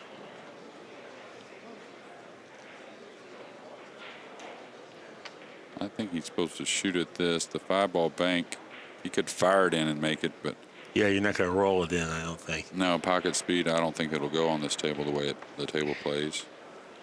He might just be thinking of just making a soft stop shot right there and introduce the 12 as a blocker, but I think the 4 is a better choice. Yeah, well, what happens is when you do that, that 5 banks long and gets on the side rail, or hits the end rail, gets on the side rail, then the guy's got to bank on the 12 to get below your ball also and get another bank. So yeah. That's kind of, it's kind of like in between. The in between kind of hurts you a lot of times. Boostie's going to hang the 4 at the very least if he shoots at it. And I think he's a huge favorite to me. Oh, now this is what's going to happen. He's going to give up a bank on the 12.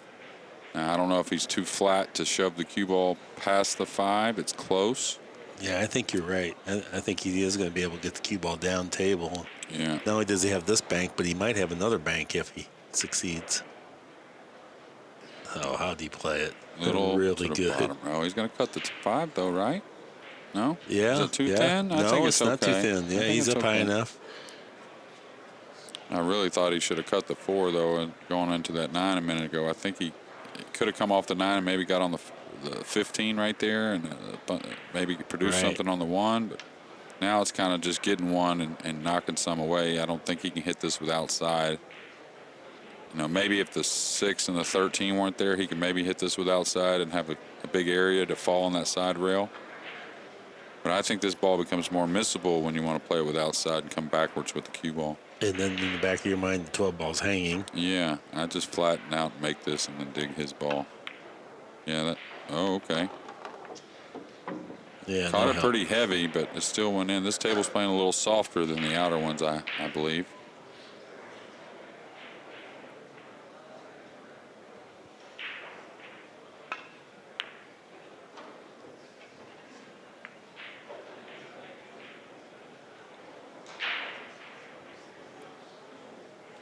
Yeah, that worked out great. Bustamante, despite giving up some pretty good value to Tony Chohan, as Jeremy Jones predicted would happen if he played that shot. And he's less than fortunate that Tony didn't rifle in a couple banks. Yeah. Yeah, I thought he might fire the bank and try and shove the cue ball a little more, but he's shooting the 4 here with no cover at all. No telling what's going to happen with the double kiss. So he's getting impatient now all of a sudden. Mm-hmm. He's getting impatient all of a sudden. Well, Boosty will enjoy this part of it. He likes to shoot anyway. Yeah, but even if the cue ball would have stayed over on this side, you're giving up a cross corner bank on the 4. So, I mean, it's just kind of trying to produce something that wasn't there. Boosty's looking at the combination, not on, but... No, he wants to bump it. He wants to bump that those 2 balls, I think. Could draw over just trying to get on the 1, but if it's natural and he can just level out and go into them balls, I think that's okay.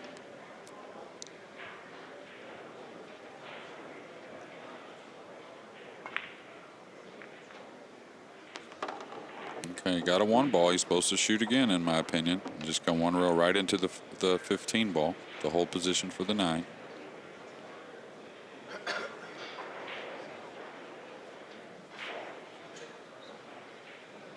These types of shots, a lot of times I just remind myself how easy the shot is, really. The pressure it looks tough, you know, but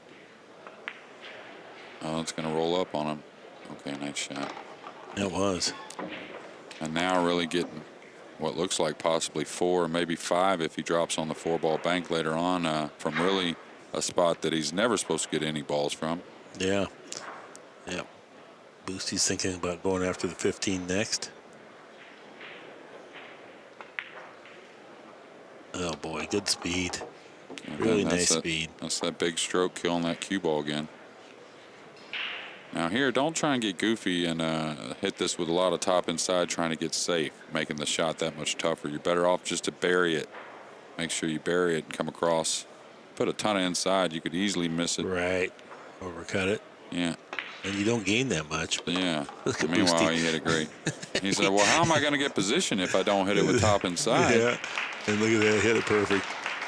Now, let's see. Boosty needs 2 so he can play position for a bank. Yeah, and Tony, he exactly had that in his mind as, hey, I ain't no way he's going to run 7 from here and out, so I can bank at this ball with no problem. Even if I give up 1, it's no big deal. But meanwhile, he's giving up the entire game. While this is not an easy shot, Boosty can play it comfortably. Yeah, and don't come back behind the 12 here. A lot of people make the mistake getting behind something. When you need 1, they need a bunch. You just play with an open cue ball, meaning you don't want this ball to get a little goofy, and you get him behind something, and now he nip and tucks you a little bit, and he gets to send one at his hole. You're better off just to let him be able to see this ball and then remove it. I know that sounds like that doesn't make sense, but it's like say that ball gets on the bottom rail and you put him behind the 8. Well, he may be able to bank the 12 and then get you behind the 8 and start making a move back at the game where you just played open for that 1 ball. He needs 6 or 7. You need 1. Yeah. He's got to keep doing that. He's in trouble. Right. A little different story when you need a whole bunch of them. Sure, yeah. Or you're trying to trap somebody, but you're just trying to get your 1. Right. You're not trying to trap him no more. So. And you want him to be forced to deal with your threat. Exactly. Rather than trying to make some shot on you. Yeah. Sometimes you paint guys into the corner where they're forced to shoot and do something they don't want to do, but you made them do it. Exactly. That's a good job there. Yeah, he's done real well there.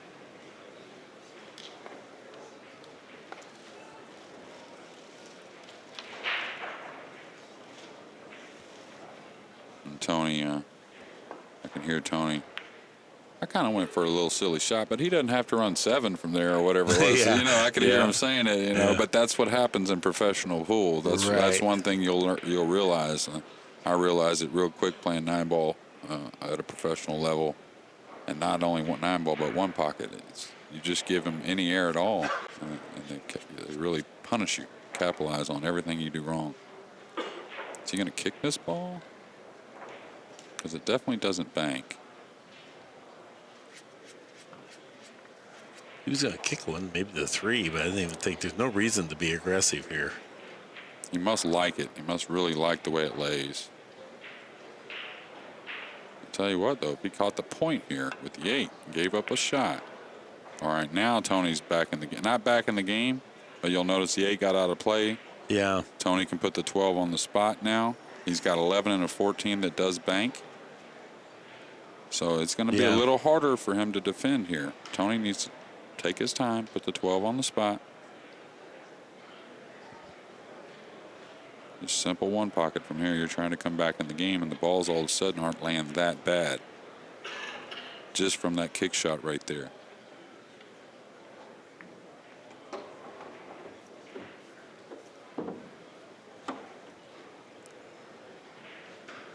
I really can't believe Boosie's going this route.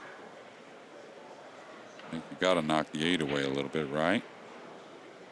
Yeah. And just fall over there and let him bank at them balls if he wants to. Yeah, he's only going to get 1 at a time. Not likely he's going to bank the whole rail. I'm not so sure about doing anything over on this side of the table. But He's thinking of tying another one. He's just going to hit him real soft. Just that way. He will not bank more than 1.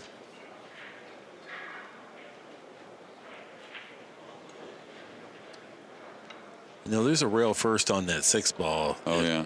I mean, it's not that bad of a shot, especially when you're trailing.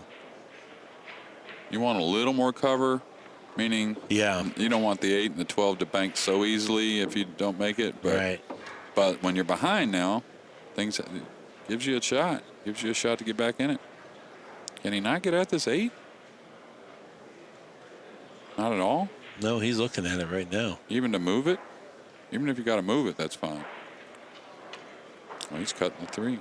I think he's kicking the 3. Or is he cutting it? I think he's cutting it, I think.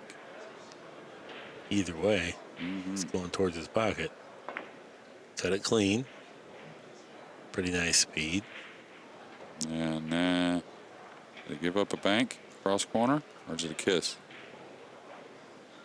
We'll see, because he's going to try and shoot it. He's going to try and catch the 8 coming out with the cue ball, maybe, or even the spot balls. We'll see.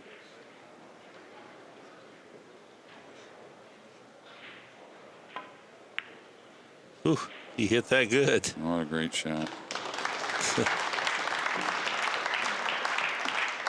I mean, he almost got to where he could shoot through the 2 balls with draw on the spot and try and make the upper ball. Almost sat perfect. But 3-reeler now? End rail, side rail, back of this pocket? Or? I thought he might just be getting another one on the spot, knocking it in, and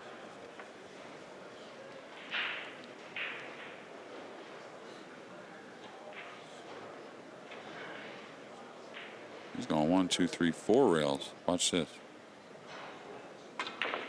Like that.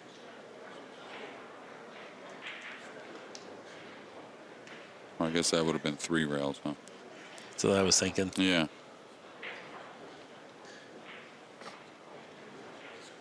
Well, Boots, you can't do much here, but just knock the 8 away. And try and use the 11, 12 to where Tony can't see the 8.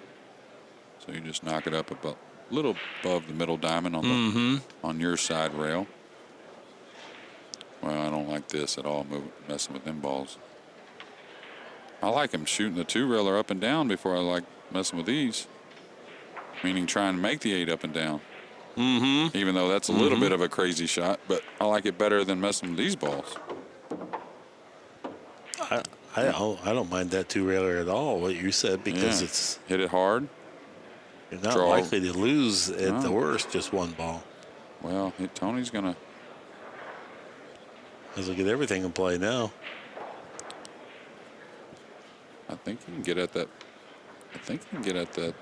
14 ball. Crossing it towards his hole.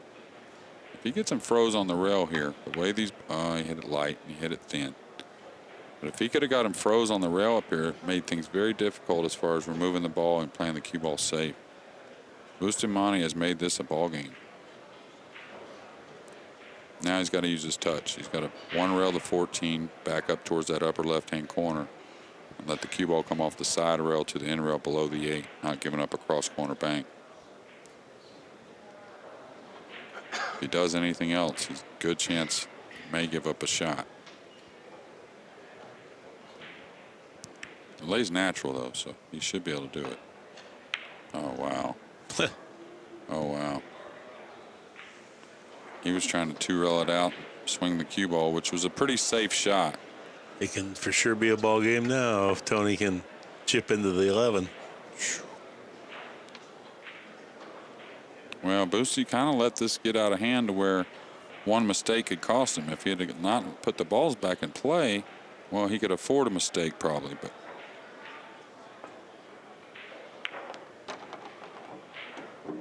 he didn't hit that real well, I don't think. no, he was trying to hit it thinner and get all the way over to where he could cut the 8 and go into them balls, I think. So he got to cross this? Yeah, it looks like it. Wow. And he got on the ball up. He may get out here if he can get full. Nah, he got him. He can't shoot it. Can't shoot it. But still, he's got the cross corner. Now this is a silly shot. Why would you shoot this? I think he feels good about lagging into the hole from this close Yeah, but range. then you give up a cross corner if you don't make it. If you hang it and you sit boost some money on that 11 cross corner, good. He's just going to knock it in. No, he's going super soft. He's not coming all the way across. Well, then he may leave him a cross corner on the 6 then. So we'll see. I'd like him 1 rail on the 11 and trying to win the game. Wow, he hit it great. Golly. Yeah, I didn't know he could hit it that well. I think he felt like that was his shot. Oh, no. If he could this. hold it that, he didn't even give up a cross corner, meaning if the 6 Right. got down there, everything was good. So I didn't know he could hold it that much.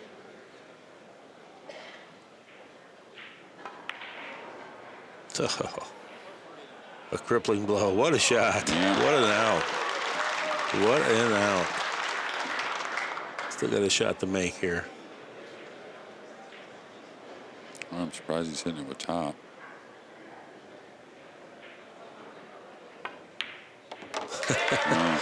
Boy, oh boy. What a steal was there. Heck of a game. And you called it early. Bustamante let this happen. The rail first shot, that led to the bank, and then the bank led to final ball position here. Well, just a great out by Tony, but nevertheless, the ball's being down here in position to where they could be got at. That was the problem. But, I mean, things happen, you know. We've all lost from there. Yeah. But the shot where he shot into these balls up here trying to tie up the long rail banks, and it let Tony bring another one down on the spot. So he kept leaving the 8, but we'll see what happens from here. Now Tony broke serve from nowhere. 1-1 is our score. T-Rex, a very creative run out. And he made a ball in the break. That counts. Now he has a cut at the 15 ball. I might look at this 10-14 combination, just a quick look at it. It may lay where you can hit it naturally. The 10's not going to get away from you too much, it doesn't appear. Yeah, that would be far more effective. Kind of feel like Tony's going to look at everything here before he decides.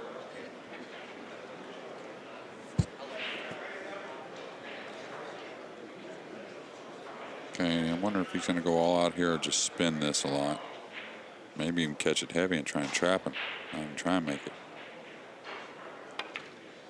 The reason why I say that is because he doesn't have much to get position on. Right. You know what I mean? Right. So now he could have given up a bank. He didn't. He got really fortunate not to give up across corner. It looks like a double kiss to me.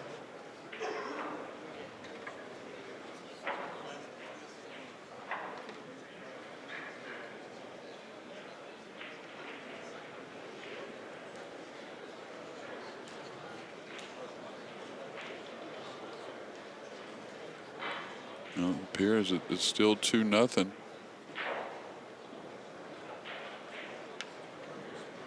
Justin's got a ball hanging in his pocket. Shannon's elevated over for a tough shot.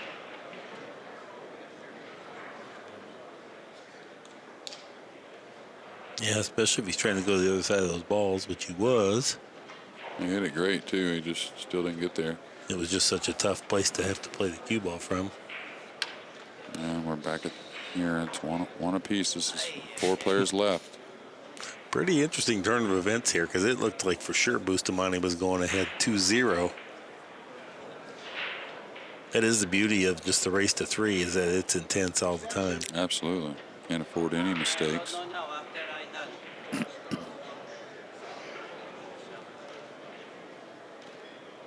He's got a double kiss either way, meaning if he wants to hit the top of it and try and come back into the stack and move it over up the table a little bit, he could catch a kiss going that way. He definitely can't bank it at his hole. So he may have to go to the low rail and just kick and try and stop his ball here. The kick and stick. Yeah, but it's up a ways. Yes. So, you know, he also still has to be mindful of that 10 and the 15 because if the cue ball lays just right, he can even play the 12 ball onto that. So you got to be, not right now, I don't mean, but down the way. he's giving it to him. No, he's just hedging it. Okay. And that's all right.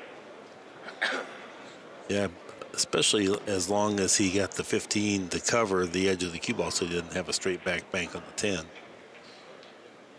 Go to the stack. Well then. I want to get there here more, but still pretty good. Oh, no, he's got him on it, huh? Pretty good.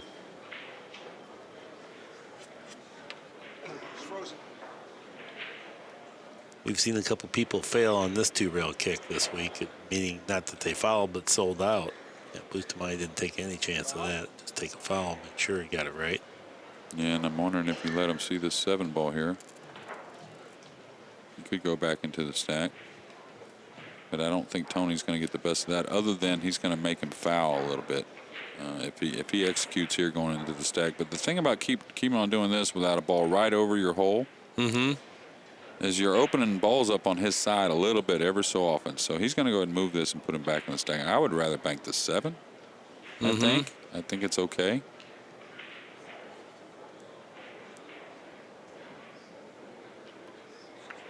No, that's not going to get it. Maybe. It's close. Yeah, here on the overhead, you can see he's definitely obstructed the 15 ball. Yeah, but it's not going to force him to kick is what I mean. Like, take a foul. He's going to be able to rub Right. the 2 now and go down.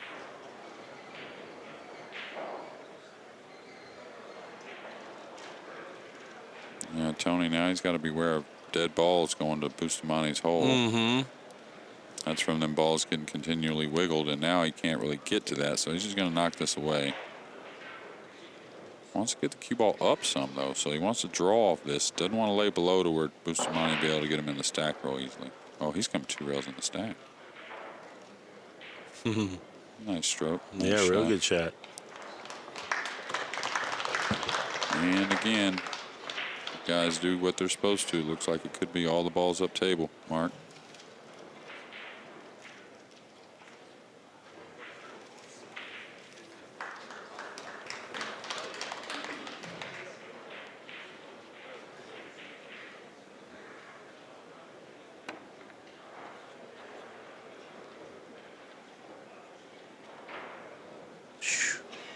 Boy, oh boy. That worked out terrific. That 2 and the 8 is close to the dead ball. The 5 and 11 close for Bustamante. Yeah, now about that Justin and Shannon match, he's beat him 5 games in a row now, hadn't he? He beat him 3-0 in the first set they played. Is that right? Yeah. Pretty hard to do, beat Shannon Dalton 5 games in a row at One Pocket.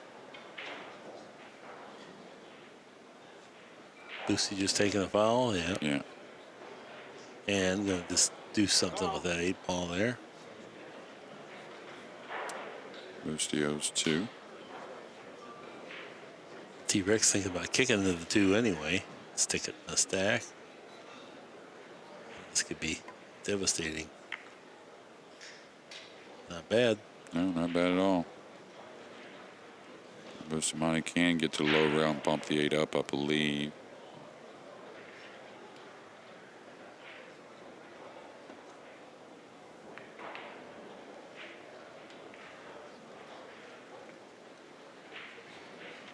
Been signing any autographs, Jeremy? A few. You know how you're properly supposed to sign your autograph? How's that? It's Jeremy Jones, HOF 2018. Just so you know. Okay. If you ever get a Nolan Ryan autograph, you'll know. Oh, I've gotten a few, actually. What a beast he was. Yeah, I got his autograph a few times. We used to go in Little League. We go once a year to see the Astros game as a team, and we go there early and get the autographs back in the day. The Astros had a good team back then, too. A lot of great players. That would be a pretty good autograph to have because Nolan Ryan's one of my all-time heroes. I think he can kick the 2 here and be okay. Also, it's a little risky because it doesn't lay quite so natural. But oh, can he get at the 4? Oh, that's a mistake then by Bustamante. He can get at this 4 ball, go up table somewhat. Man, that was a mistake by Bustamante there. Now you're starting to look like he's going to get some free shots here in a minute. Tony is. It's nice that he can get at the 9 right here. Oh, he can get at the 8? Oh, well, that helps. That helps things a lot. But now, can he get at the 8? Did it just so happen he didn't get the cue ball all the way down? Now, can he get at the 8? No, doesn't look well. Maybe he can get to the top side of it. Well, that's all he would need is the top. Yeah. To go up. Tony upset that he didn't remove that 8 ball right there with the 2. It's really strong whenever your opponent only has 1 ball on that side and you remove it. It's going to make it to where you're going to end up getting a lot of the free looks, free banks, and free shots.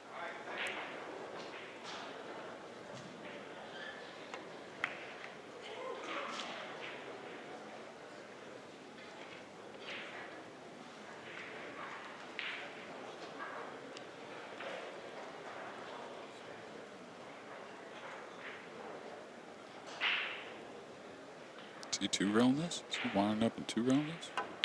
Oh, okay. Ooh, almost got a bad shave, and he got it. He's not paying attention. Bustamante needs 2 if he's got a 12-6 combination that's possible maybe after this. Yeah. Or if he can get on the 15 ball, that would be nice. Anywhere on the 15 would be okay because he could either open the balls or get on the 9.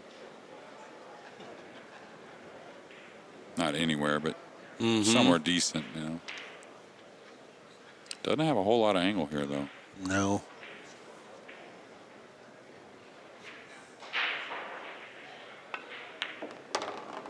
Just take the bank.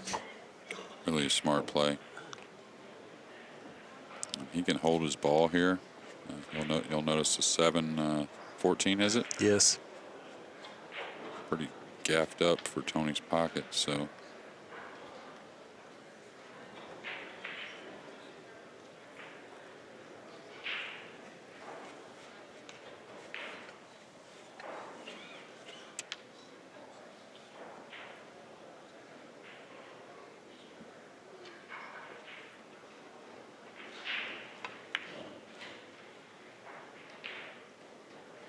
Oh, what a stroke. Oh, I cannot believe that hung. Bustamante can't either. That got in there so deep. Yeah, which is going to make things difficult for Tony as far as making the 15 escape when he uses the 15 to make that ball hanging. Yeah, this requires a pretty good shot.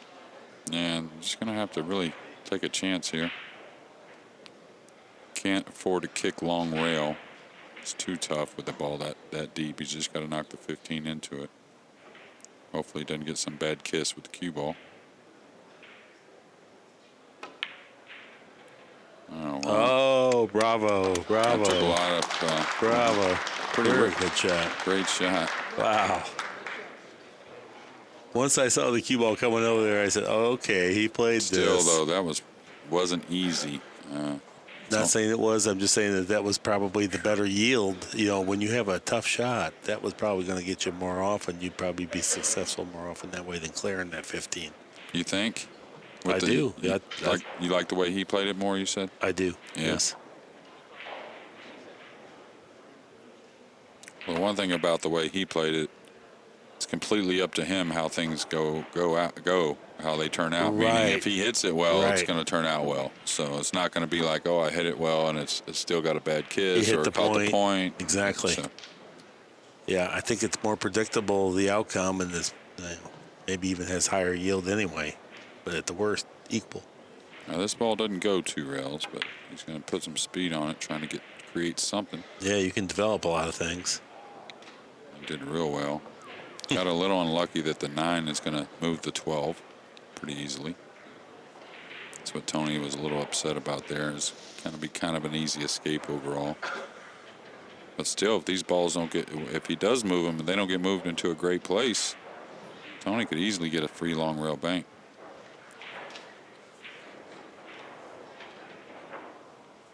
What's he doing? Going off the 6, trying to dive behind the 9? Problem with that shot is, I guess he couldn't get at the 9, or Tony sure seemed like he acted like he could. But if you don't bury him right there, you're going to be in a world of hurt now. I mean, he's going to just come across this, and you're not going to be able to see the 9 anymore. Oh, he's 2-railing it? No, sir. Why would you ever do that? Wow. And he corner hooked him.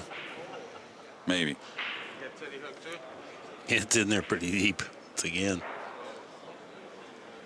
Maybe Boosty can bank the 8 in his pocket and get the cue ball over here where it's all, the 12 balls there. Yeah. It's not going to be easy. Well, No. he may have to do that, but he knows, and other than burying him behind the 2 and hanging the 8, he's in a world of hurt for this ball game. Right. That's the problem. Even if he can get to where Tony doesn't run out on the next shot, he's still such a tough position. Yeah, that's tough to do. I don't think you can do both at all. Now with a lot of high right. Well, it can happen, but I think you just got to go. I think you got to take the worst of it and play. No, the other way. Play the 8 ball. Play the 8 more. Yeah. Yeah, but then he'll cut the 12 in on you. Well, he's going to cut the 12 in now anyway, is my But point. I'm saying if you play the cue ball back behind the 2, don't worry about where the 8 goes as much. Yeah. You know what I'm saying? Like, at least maybe he's got to shoot away now. You never. Who knows, though? He's not shooting a 4, is he? He is. Wow. Must feel like he can go into the 8 or something doing that. No, he's shooting a 12. Okay. That was definitely always the shot.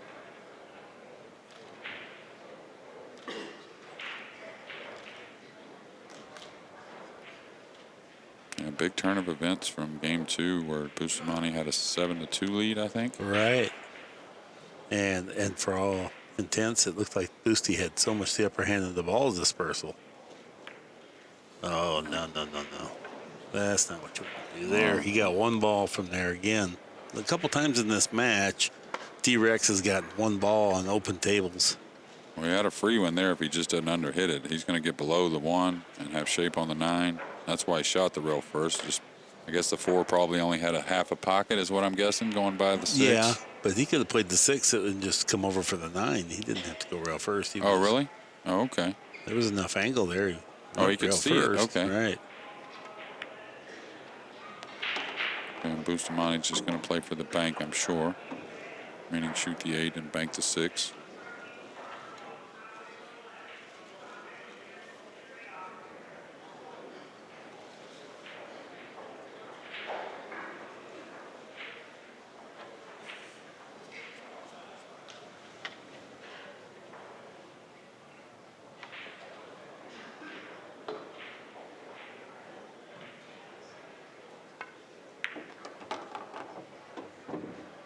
I got perfect where he can hold for the cut on the 9 now. If he can do that, he can come one rail right into the 5 and 13.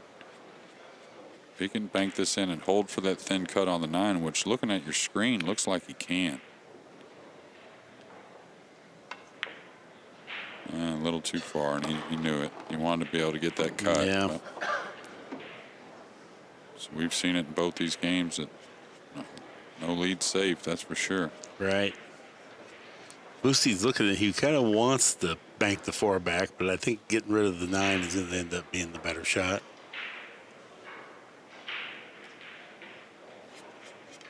He does have a couple blocker balls there. He's going at the 4. He's drawing into the edge of the 13 with pocket speed. Like that. Oh, boy. Devastating. Well, he's a little upset about it, but he ain't going to be too upset. He can edge the 13 and come over here a couple rails behind the 9, or just one rail even. He's not going to do anything with them balls up table, I don't think. He's opened the 13-5 enough now where they go into his, the 5 at least goes into Tony's hole, so can't really go up table. The 2-railer on the 15 is just too tough. Yeah, Yeah. I mean, you can, but if you You don't want to get a kiss. You don't Yeah. for sure don't want to get a kiss. That's what I'm worried about, the kiss. That's what I mean. It's Yeah. just too tough to make sure, because if you have any chance to not beat it, then that's silly to take that because it's a low percentage shot. Yeah, you're just supposed to edge the 13 and go over to the side rail and then back over behind the 9, I think. He might feel like he can do the 2-railer, or he's just putting it on his side. Okay. Yeah, but now he's going to cross it. Maybe. Or maybe not. I don't know. We'll see. The one thing, he got the cue ball on the rail, so now if he wants to, he has to go top spin. Yeah. Now, control of it is not as easy. He's going to try and put some kind of spin on it. Oh, he's cutting it. Tony will cut a lot of these, too.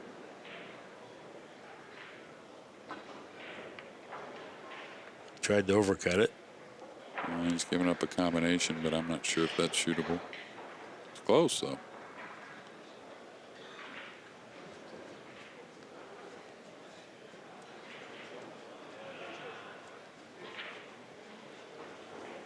Just he has a 2-railer straight up and back with the 5 if he wants it, and then he can play it with enough pace. It clears the area so he doesn't sell out of bank. Or he can just put it to 5 on his side. That's probably the shot. I don't know. He might shoot your shot. The first one, the 2-railer up and down, because it's sitting good where he could hit it with a lot of pace if you want it. But the thing right there is when you're doing that kind of shot, you really need to not let him see the 5. I know it's hard to do, but you need to look at, see how I can, even if I got to move the 5 up further, Yeah. You know what I'm saying? Yeah. Like even Yeah. further. Oh, wow. Look at Tony. He's so good at those two railers from all And different that angles. helped a lot. Absolutely. He got a lot done with that shot. Yeah, he kept him off seeing the 9. He got a little funny angle on the 5, meaning getting it out of there. Yeah. He's done a lot. Opened Wow. up all kinds of shots for in the future. Yeah, now Boostie's in trouble. I don't really see a clean, because if he shoots through the 14, I think it's the 14. Yeah, he hits the 9 with the 14, I think. So he just like he sold out a bank earlier in that other game on the cross corner on the 5. I don't know if you remember or not. Right. Yes, I He do. may be able to do it with the 10. He's got to hit it well, though, meaning he can bank the 10, one rail in between the 5, 9, and follow down below. He's shooting his combination. He's going to billiard the back of the 9 here, too. It's not going to be any lag speed here. He's giving this a chance to go. Oh, wow. That's why I didn't like the 5. Oh, boy. See, he tried to hit it thick to make sure the 5 didn't catch the 9, so he didn't get quite as much cut on the ball, and the cue ball didn't get out of the way. This was all set up by Tony's play, where he opened up all these balls there a minute ago when he made a real awkward 2 or 3 cushion shot at his pocket. Bumped everything open. Put Boosty in trouble. And I think it was a little bit of Boosty giving him some air, like when he removed the 5 a second ago. He let him see it pretty easily, you know. And Yeah. so, like we talked about earlier, it's using other balls to get an eclipse to where they can only see a few, to where there's not many options, especially when you only have one on your side. You don't want them to be able to see it. So now Tony only needing 3. He's going forward here? Okay, that's all right. Thought he might just come out for a little cut angle on the 14 and cut it in and come back down for the 9, but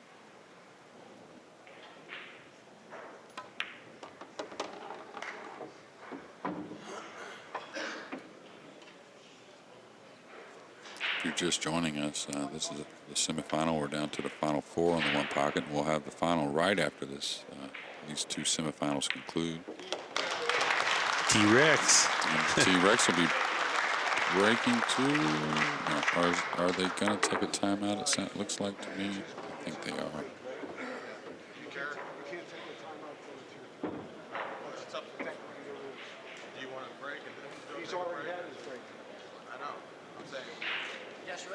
There is some debate. Appears that play will proceed. Yeah. I'm all for that. T-Rex now has a 2-1 lead after being down 1-0 and 7-2 in ball count. Yeah, It's quite a rally. I think what he said, Kenny was telling him, is if you have to take a break on your turn. Yeah, I think that's the case that he was telling him that Bustamante took his break on his inning earlier, and that's how you have to take your break. So assuming Bustamante might break the balls here, then we'll have Tony take his timeout. I'm a big firm believer in the timeouts, as far as no reason to end the game with any left in the bank. I watch professional sports, and these guys, oh, look at this.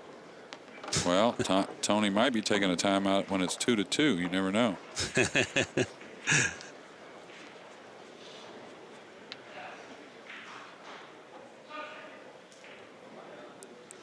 Slow roll this in too, right? The whole position, maybe. Well, you definitely can't fire it anyways, because you can give up a shot so easily. But he wants to at least. Well, you're going to sell out the bank. It Be goes slow off the 2. Uh-oh. I was right. Not as bad as it looked like it might have been. T-Rex has forgot all about a break here.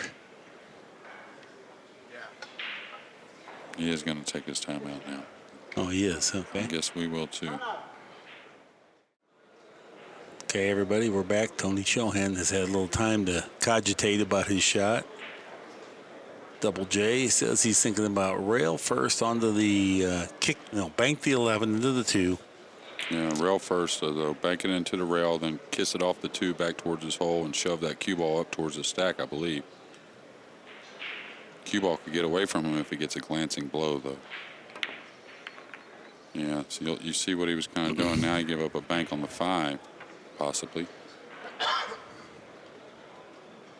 Bustamante could do a lot here, just banking the 5 back into them balls and falling to the rail with the top left English and getting the cue ball behind the 11. That'd be a pretty prime shot here. Could kick the 11 and spin the cue ball 1 row into the stack. Could do that. He's got some options here. I think I like the 5 more than anything, though. This lays real natural. Okay, he's kicking 2 rails at this, trying to make it. He's bringing the cue ball above the stack, like so. These guys, amazing. Yeah, what a great effort. Yeah, but without containing the cue ball, and you don't know the speed of everything, now you've given him maybe a 9 ball cross corner to where he can roll it in. Yeah, no it's doubt. Close. It's going to at least be close to his pocket when Tony Chohan gets done. Tony's looking at the 14 off the 5. He loves those types of shots. So, oh, he's looking at a 3-way. What's he doing here? He's just banking the 9. Okay. Then play the 11. And that's why. That's why that type of kick shot he was shooting. I might have kicked and hit ball first and let the cue ball run 1 rail into the stack rather than 2 rails and trying to make it so much. But yeah, now he's in trouble here. You can easily go off the 11 and make the 9, but you'll notice then he's leaving him a bank on the 15 ball. So I think if you go with a little pace, so it might cue ball get away a little bit. But then the 11 might be breaking the balls up. So he's got some decisions here. If I was going to do that, I guess the 11's in the way probably to go off the 15 and make the 9 and try and get the cue ball to run away somewhere after making the 9. So he's in a tough spot here, Mark. What about just lagging the cue ball? Not good enough? Lagging the cue ball up to the end rail and back at the 9? That's okay, but you're still asking to give up banks, so we'll see. He could cut the 11 on the 9, trying to make it rail first and swing the cue ball around, and the 11 would probably escape somewhere. Mm-hmm. That's not horrible. He's trying to just go all out for the billiard, I think. Yeah, play the 15. Yeah. The other hanging up. This is not happening yesterday. Just want you to know. The table was playing softer yesterday, I guess. Both of those balls would have fallen yesterday or the day before, even easier. Well, he did one thing. He kind of knew he was sending that ball 2 rails into the stack, trying to at least maybe not sell out the game, meaning the ball that he caromed off of. So we'll see if Tony takes a big chance here going into these balls with his opponent having a ball hanging. This is where you could get trapped or scratch. Ooh. Classic T-Rex right there. Yeah, he's glad that shot's over with, even though it didn't turn out the way he wanted. Yeah, he's not losing the game from it. Yeah. Now here he's got to decide if he wants to go into the stack, and he probably does because the 11-5 kick shot is sitting pretty nice.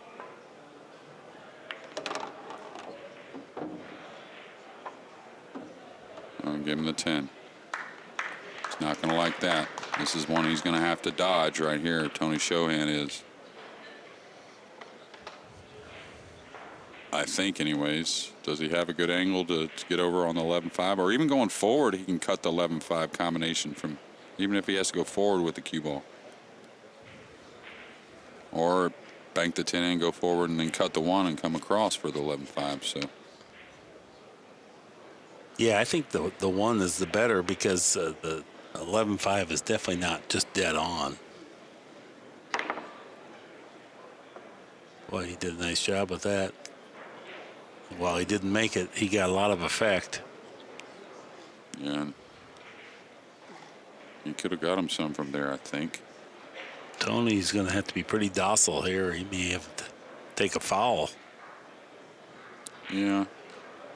He can go play off the 1, though, and drop down below, but he's got to still be super concerned about that 11-5, if you ask me. 11-5 is off pretty good. Right, but it's still to make it's one thing, but to trap you. Exactly. And, you know, that's right. That's a big problem. So right. Kind of don't mind what he's doing here, even though there's enough room to hit it just right and scratch. It's very unlikely. Now looking at the monitor, there's not even enough room, so he's going to make it for him.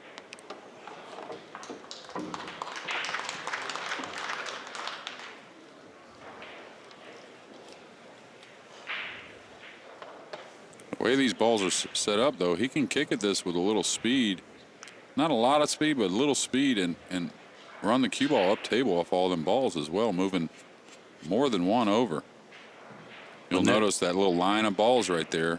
There's some gaps though, and this is dangerous. Well, the thing is though, it's gonna collide with a few of them, depending on how he plays it. Oh, he missed the wrong ball. He didn't hit the right ball. He's trying to hit the 11. He's wondering how I missed that kick shot right there. Now the 4 ball could bank on the 12 safely. Might be able to cut this ball. No, he can't get at it, I guess.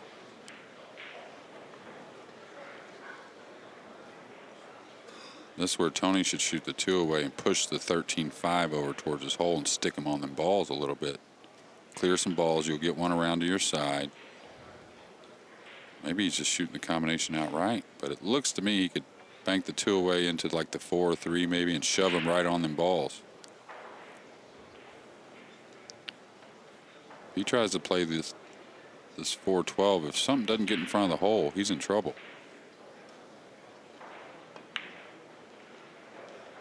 Well, wow. Well, what about if it goes in the hole?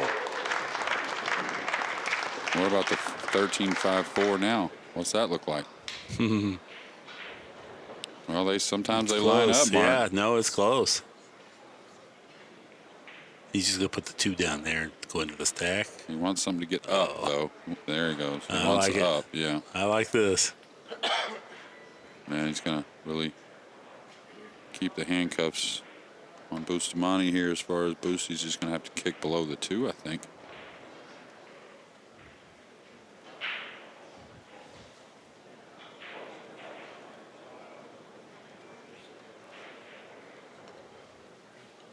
Looks to me like Justin might have ball in hand over there. The way the ball's on the spot.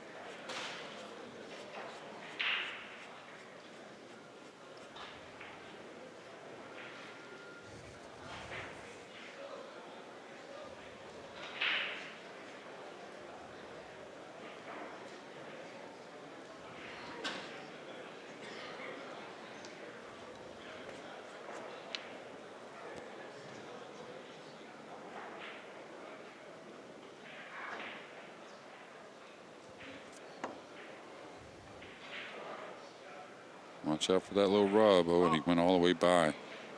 Sacrificed the ball, but it was well worth it. For sure.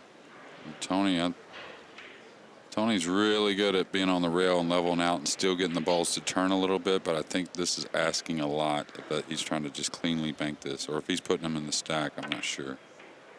Oh, Man, good call, JJ. Yeah, he's really good at that. I mean, that's a tough thing to do. Yeah. Now he's going to have to just 2-rail the 1, but that's okay.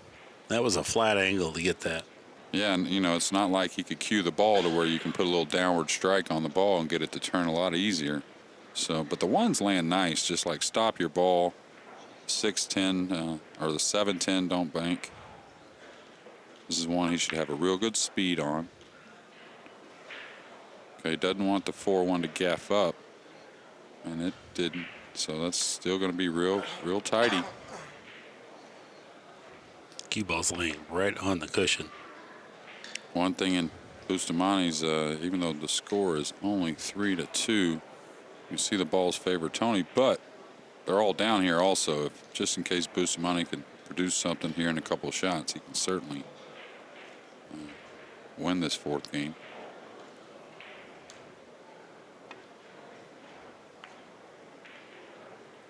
Okay, he may have to dodge a 1-rail bank here on the 4. Yeah. He's looking at the cut on the 1 if he can spin it in. Or maybe just move it in front of his pocket. Yeah. I know it's not the greatest, but. No, it's not bad, but I think he would rather bank the 4 and take a shot at making one. I think anyways. The 4s land nice. He's close to it. He can come straight across the table. Again, the 7-10 don't bank, so there's not really many issues there. Mm-hmm. I guess he just wants to wiggle it closer.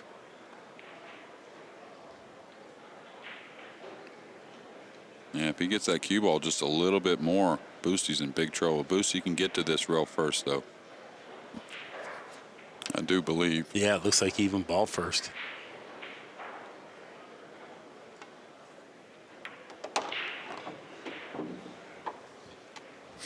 And now it's a pretty even ball game, even though it's 4-2. I would say the balls now kind of favor Bustamante a little bit. Just because that 6 and 10 are out there. Or 7 and 10, excuse me.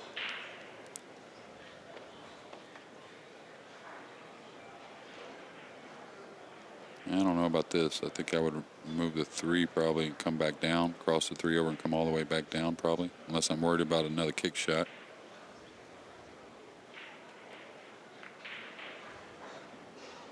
That's a nice touch. Still let him see the 4, though. He didn't want to do that. Every shot you think you're going to make a ball.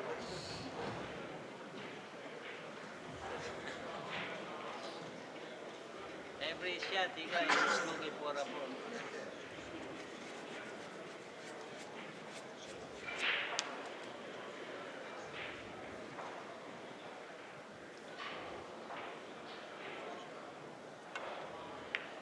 Oh, he double kissed it.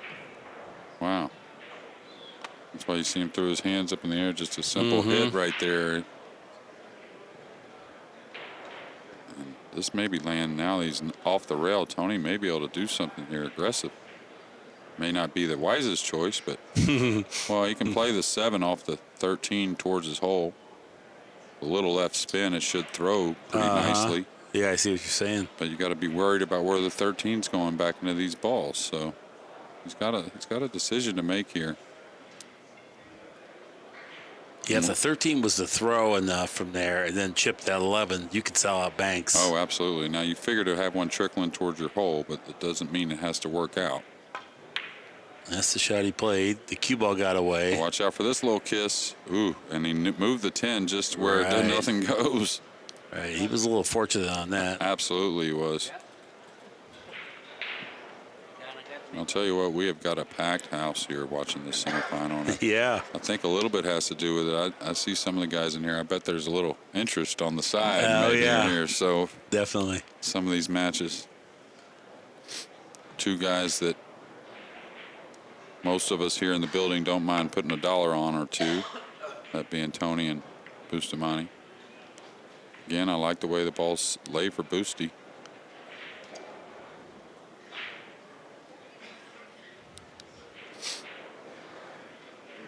Tony's got to be very careful here.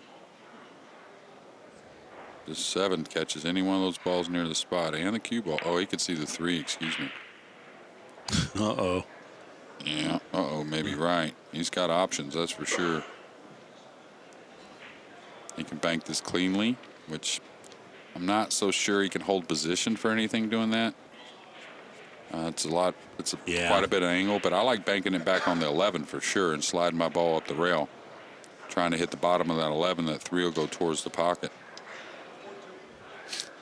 Looks like it's all Bergman down there. Oh, no, 2, 4, 6, 7, 8. I think Justin maybe. I know he's ahead in this rack. He may be playing for 1. All the balls down table. He looks like he's trying to go for the bank. I really, like I said, I kind of like the 3 back on the 11 a little more. And he's just trying to take a chance with the cue ball. Oh boy, he got away with it unless he leaves a bank. Once again, it hung up deep. Might have gotten him on a kiss here. If he got him on a kiss here, he's in trouble.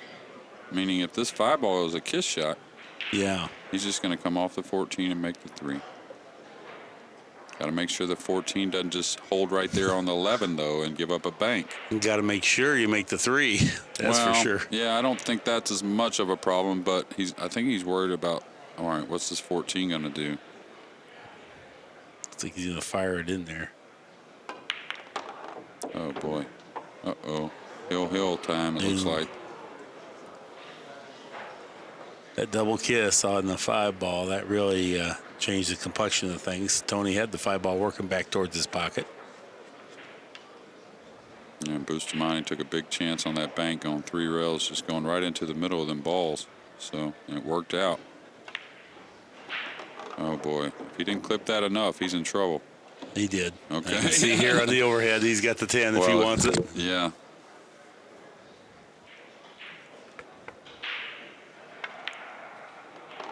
Doesn't want to fall too straight, but he has the bank just in case. So Bustamante playing for 3. I'll probably just go ahead and play for the bank, maybe. I don't know. I mean, if he has enough angle, he's not. No reason to.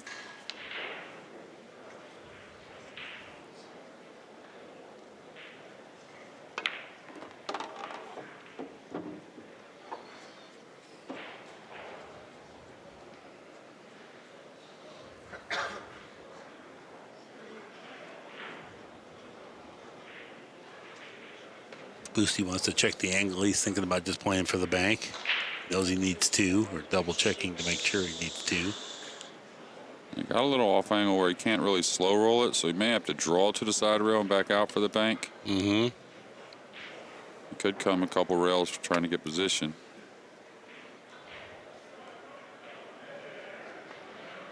Oh, he did. He floated in. What a nice touch.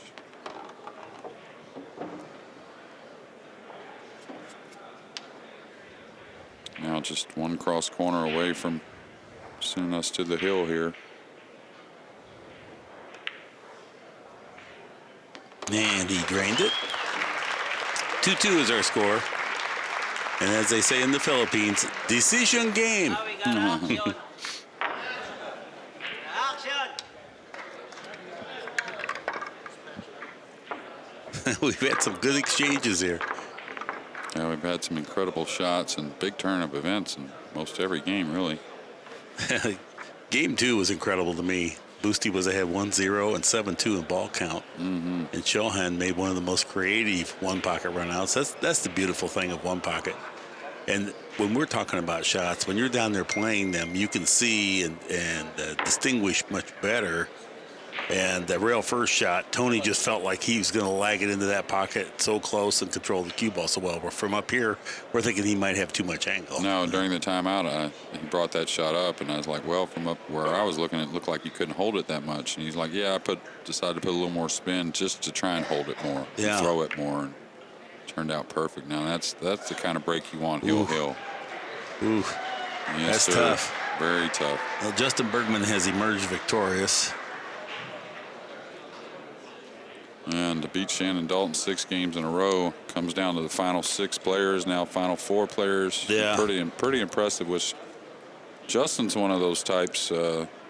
He learns as he goes anyways, any kind of pool game. He's a tough cookie, I'll tell you that.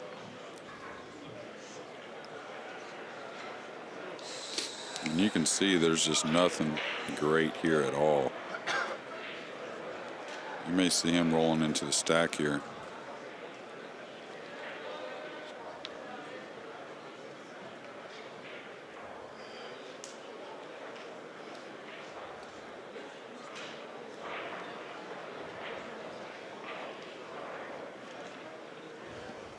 I don't really see anything that he's looking at this. Guess it'd be 14-3 off the 12. It is. No, that's not the 12. Yeah, he's looking at the 14-3 off the 15. That's how tough a break this was that Tony laid down. If he shoots this will not be slow roll, ladies and gentlemen. Watch out for the cue ball up in the corner off the 9. Oh, what went a straight shot. In. Went straight in. What a shot. Oh, and he can get some if he gets behind on this 4 ball. If he comes across right now and tries to get on the 4 or the 4 or the 15, he can get a lot of balls. I think that he's got a nice angle to come across there right now. And he's got the 8 as backup, meaning if he doesn't get exactly where he wants, go ahead and get all the way across now. Don't use the 8. Kind of got much higher on it, but still he should be able to cut the 4 in and come right in between the 14-15 and catch the back of that 14 for safety. I think this is a winning shot. He's got to shoot it. No reason not to shoot this unless you're worried about missing, but I don't think there's any reason to play the 8. The 8 cuts you off. You got to shoot the 4 here. And Boosie's a shot maker. I mean, win or lose, this is go time. Yeah, and it lays natural. I mean, you can't. I know he wanted to be a little better on it, but I think he can let his stroke out here on the 4 and just go right in between both of them and go right to the rail with top left and come and stop his ball with the 14. I just don't see the 8 being the winning shot at all. I just got to believe the 4 ball is the winning shot. That's one thing, even when you're nervous, even when you're maybe feeling like you're struggling a little bit, the better players, they still, when they're thinking right, they go ahead and go down with what is the correct shot. Yeah, you still have to play the right shot. And he hit it thick, so we'll see. And he got nice position on this somehow. It's jacked up, but that's not bad from there. No, he's close enough to it. If he just rolls it in, he should be okay. Doesn't have to elevate and stop. Don't worry about selling out here. This is where you don't just bury the ball. He overcut it. No, he made it. Okay. Heart of the pocket. Boosty. You had me scared there, JJ. Well, he moved on it a little bit, and I didn't think the angle he had, the cue ball would go that far low on the 8. I thought it would be more like straight in on the 8. So. Once again, he's slightly impeded by the 14. Otherwise, this would be 3 for sure. Yeah, he needs 4. Might be good, though, because now there's not a letdown. He knows he's got to focus on this. Yeah. You just got to accept a little distance here is what I think. Just don't let up on it trying to hold your ball too much. Great shot. And here's the shot after the break. A combination carom. Never a doubt. Clearing a lot of the balls off of Tony's side as well. So That was an incredible shot, though. yeah, Tony really laid down a perfect break, it seemed like. Well, it wasn't, obviously, but Ooh, Boosty moved a little bit on that one. yeah, well, it's what is this, about day number 8, so it's not out of the woods, though. He needs 2, and you know, Right. I don't see 2 easy ones. I mean, I see the first one that's very makeable, but there's a lot of ways to get punished if you happen to miss it. And really get in shape. Oof.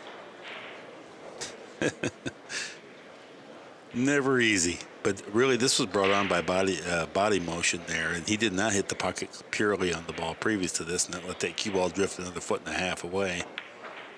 That's a good shot, but to what? Yeah. I guess he thinks he's got a free cross corner, or he's going to cut it to 12. Oof, I don't know. I think I'm removing the 14. Or I don't think he can get at a 14, can he? Yeah, oh yeah. yeah. It's like a 9 or 1. Well, he's feeling good. He's feeling like he can hang this at least and control the cue ball enough. That's not going to work. But I don't know good about, with the cue ball. No, I think real good shot. well, we'll see. What are you thinking? Well, I got to look and see it, but if he could bury him behind one of these balls over here, you never know. No, true. He's looking at crossing the 1 on the 12, which is real dangerous. Could be very effective, but thing is, you got to really hit it hard for the 1 to escape as well. So, not so sure I'm in love with this. I wouldn't be surprised if he leaves him a shot on the 1. Say the 1 might get to the middle of the table, and that's about it. Unless he hits it really hard. Oh, wow. 1 went a long ways. Oh, crowd loved it. Oh, boy. Yeah. Well, last time he shot, he made about a perfect break, and Bustamante almost ran out from it, so we'll see what happens here. But I'll tell you what, if he gets a little angle on this 5 ball, if he can bury this one, a little angle on this 5. Oh, he came all the way for the... Oh, yeah! Oh, yeah! Oh, yeah! Oh, yeah! Shit!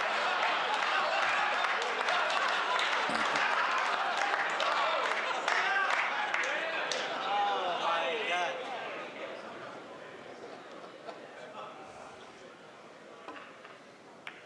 Good Look at this. shot. Oh, look at this. Still, though, he's still... Yeah. You never know what he might do from here. It didn't work out, but boy, he took a chance. Is he 2-railing this? Can he get it by there? Oh, no.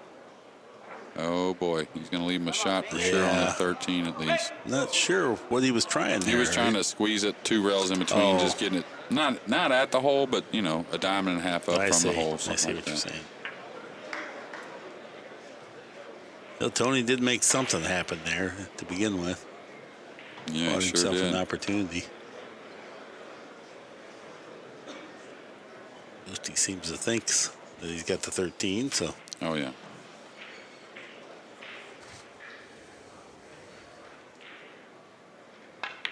Oh, yeah. And match ball, Boosty. Lets out a little emotion. Yeah. Entertaining match for sure, Double J. Oh, yeah, a lot of one pocket. Always a lot of one pleasure pocket. working with you. Yeah, same here, Mark. Thank you from me, but also from all the fans for all you add. Oh, well, thank you, man. I appreciate it. Yeah, I appreciate it. Yeah, really that's good. what I'm here for, as the fans. That's for sure. This has been World Class Pool, brought to you by Accu-Stats, the worldwide leader in billiard programming. That's our time for this time. Until next time, adios.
Introducing Lucasi Hybrid, a whole new level of performance and technology. A cue with the revolutionary X-Shocks dampening system, eliminating vibration. G5 grip technology for enhanced traction and stability results in maximum cue control. Total sweet spot construction means unmatched power. And the Zero Flex Point ferrule provides dead-on accuracy, giving you the confidence you need in every shot. Lucasi Hybrid, the only cue that matters.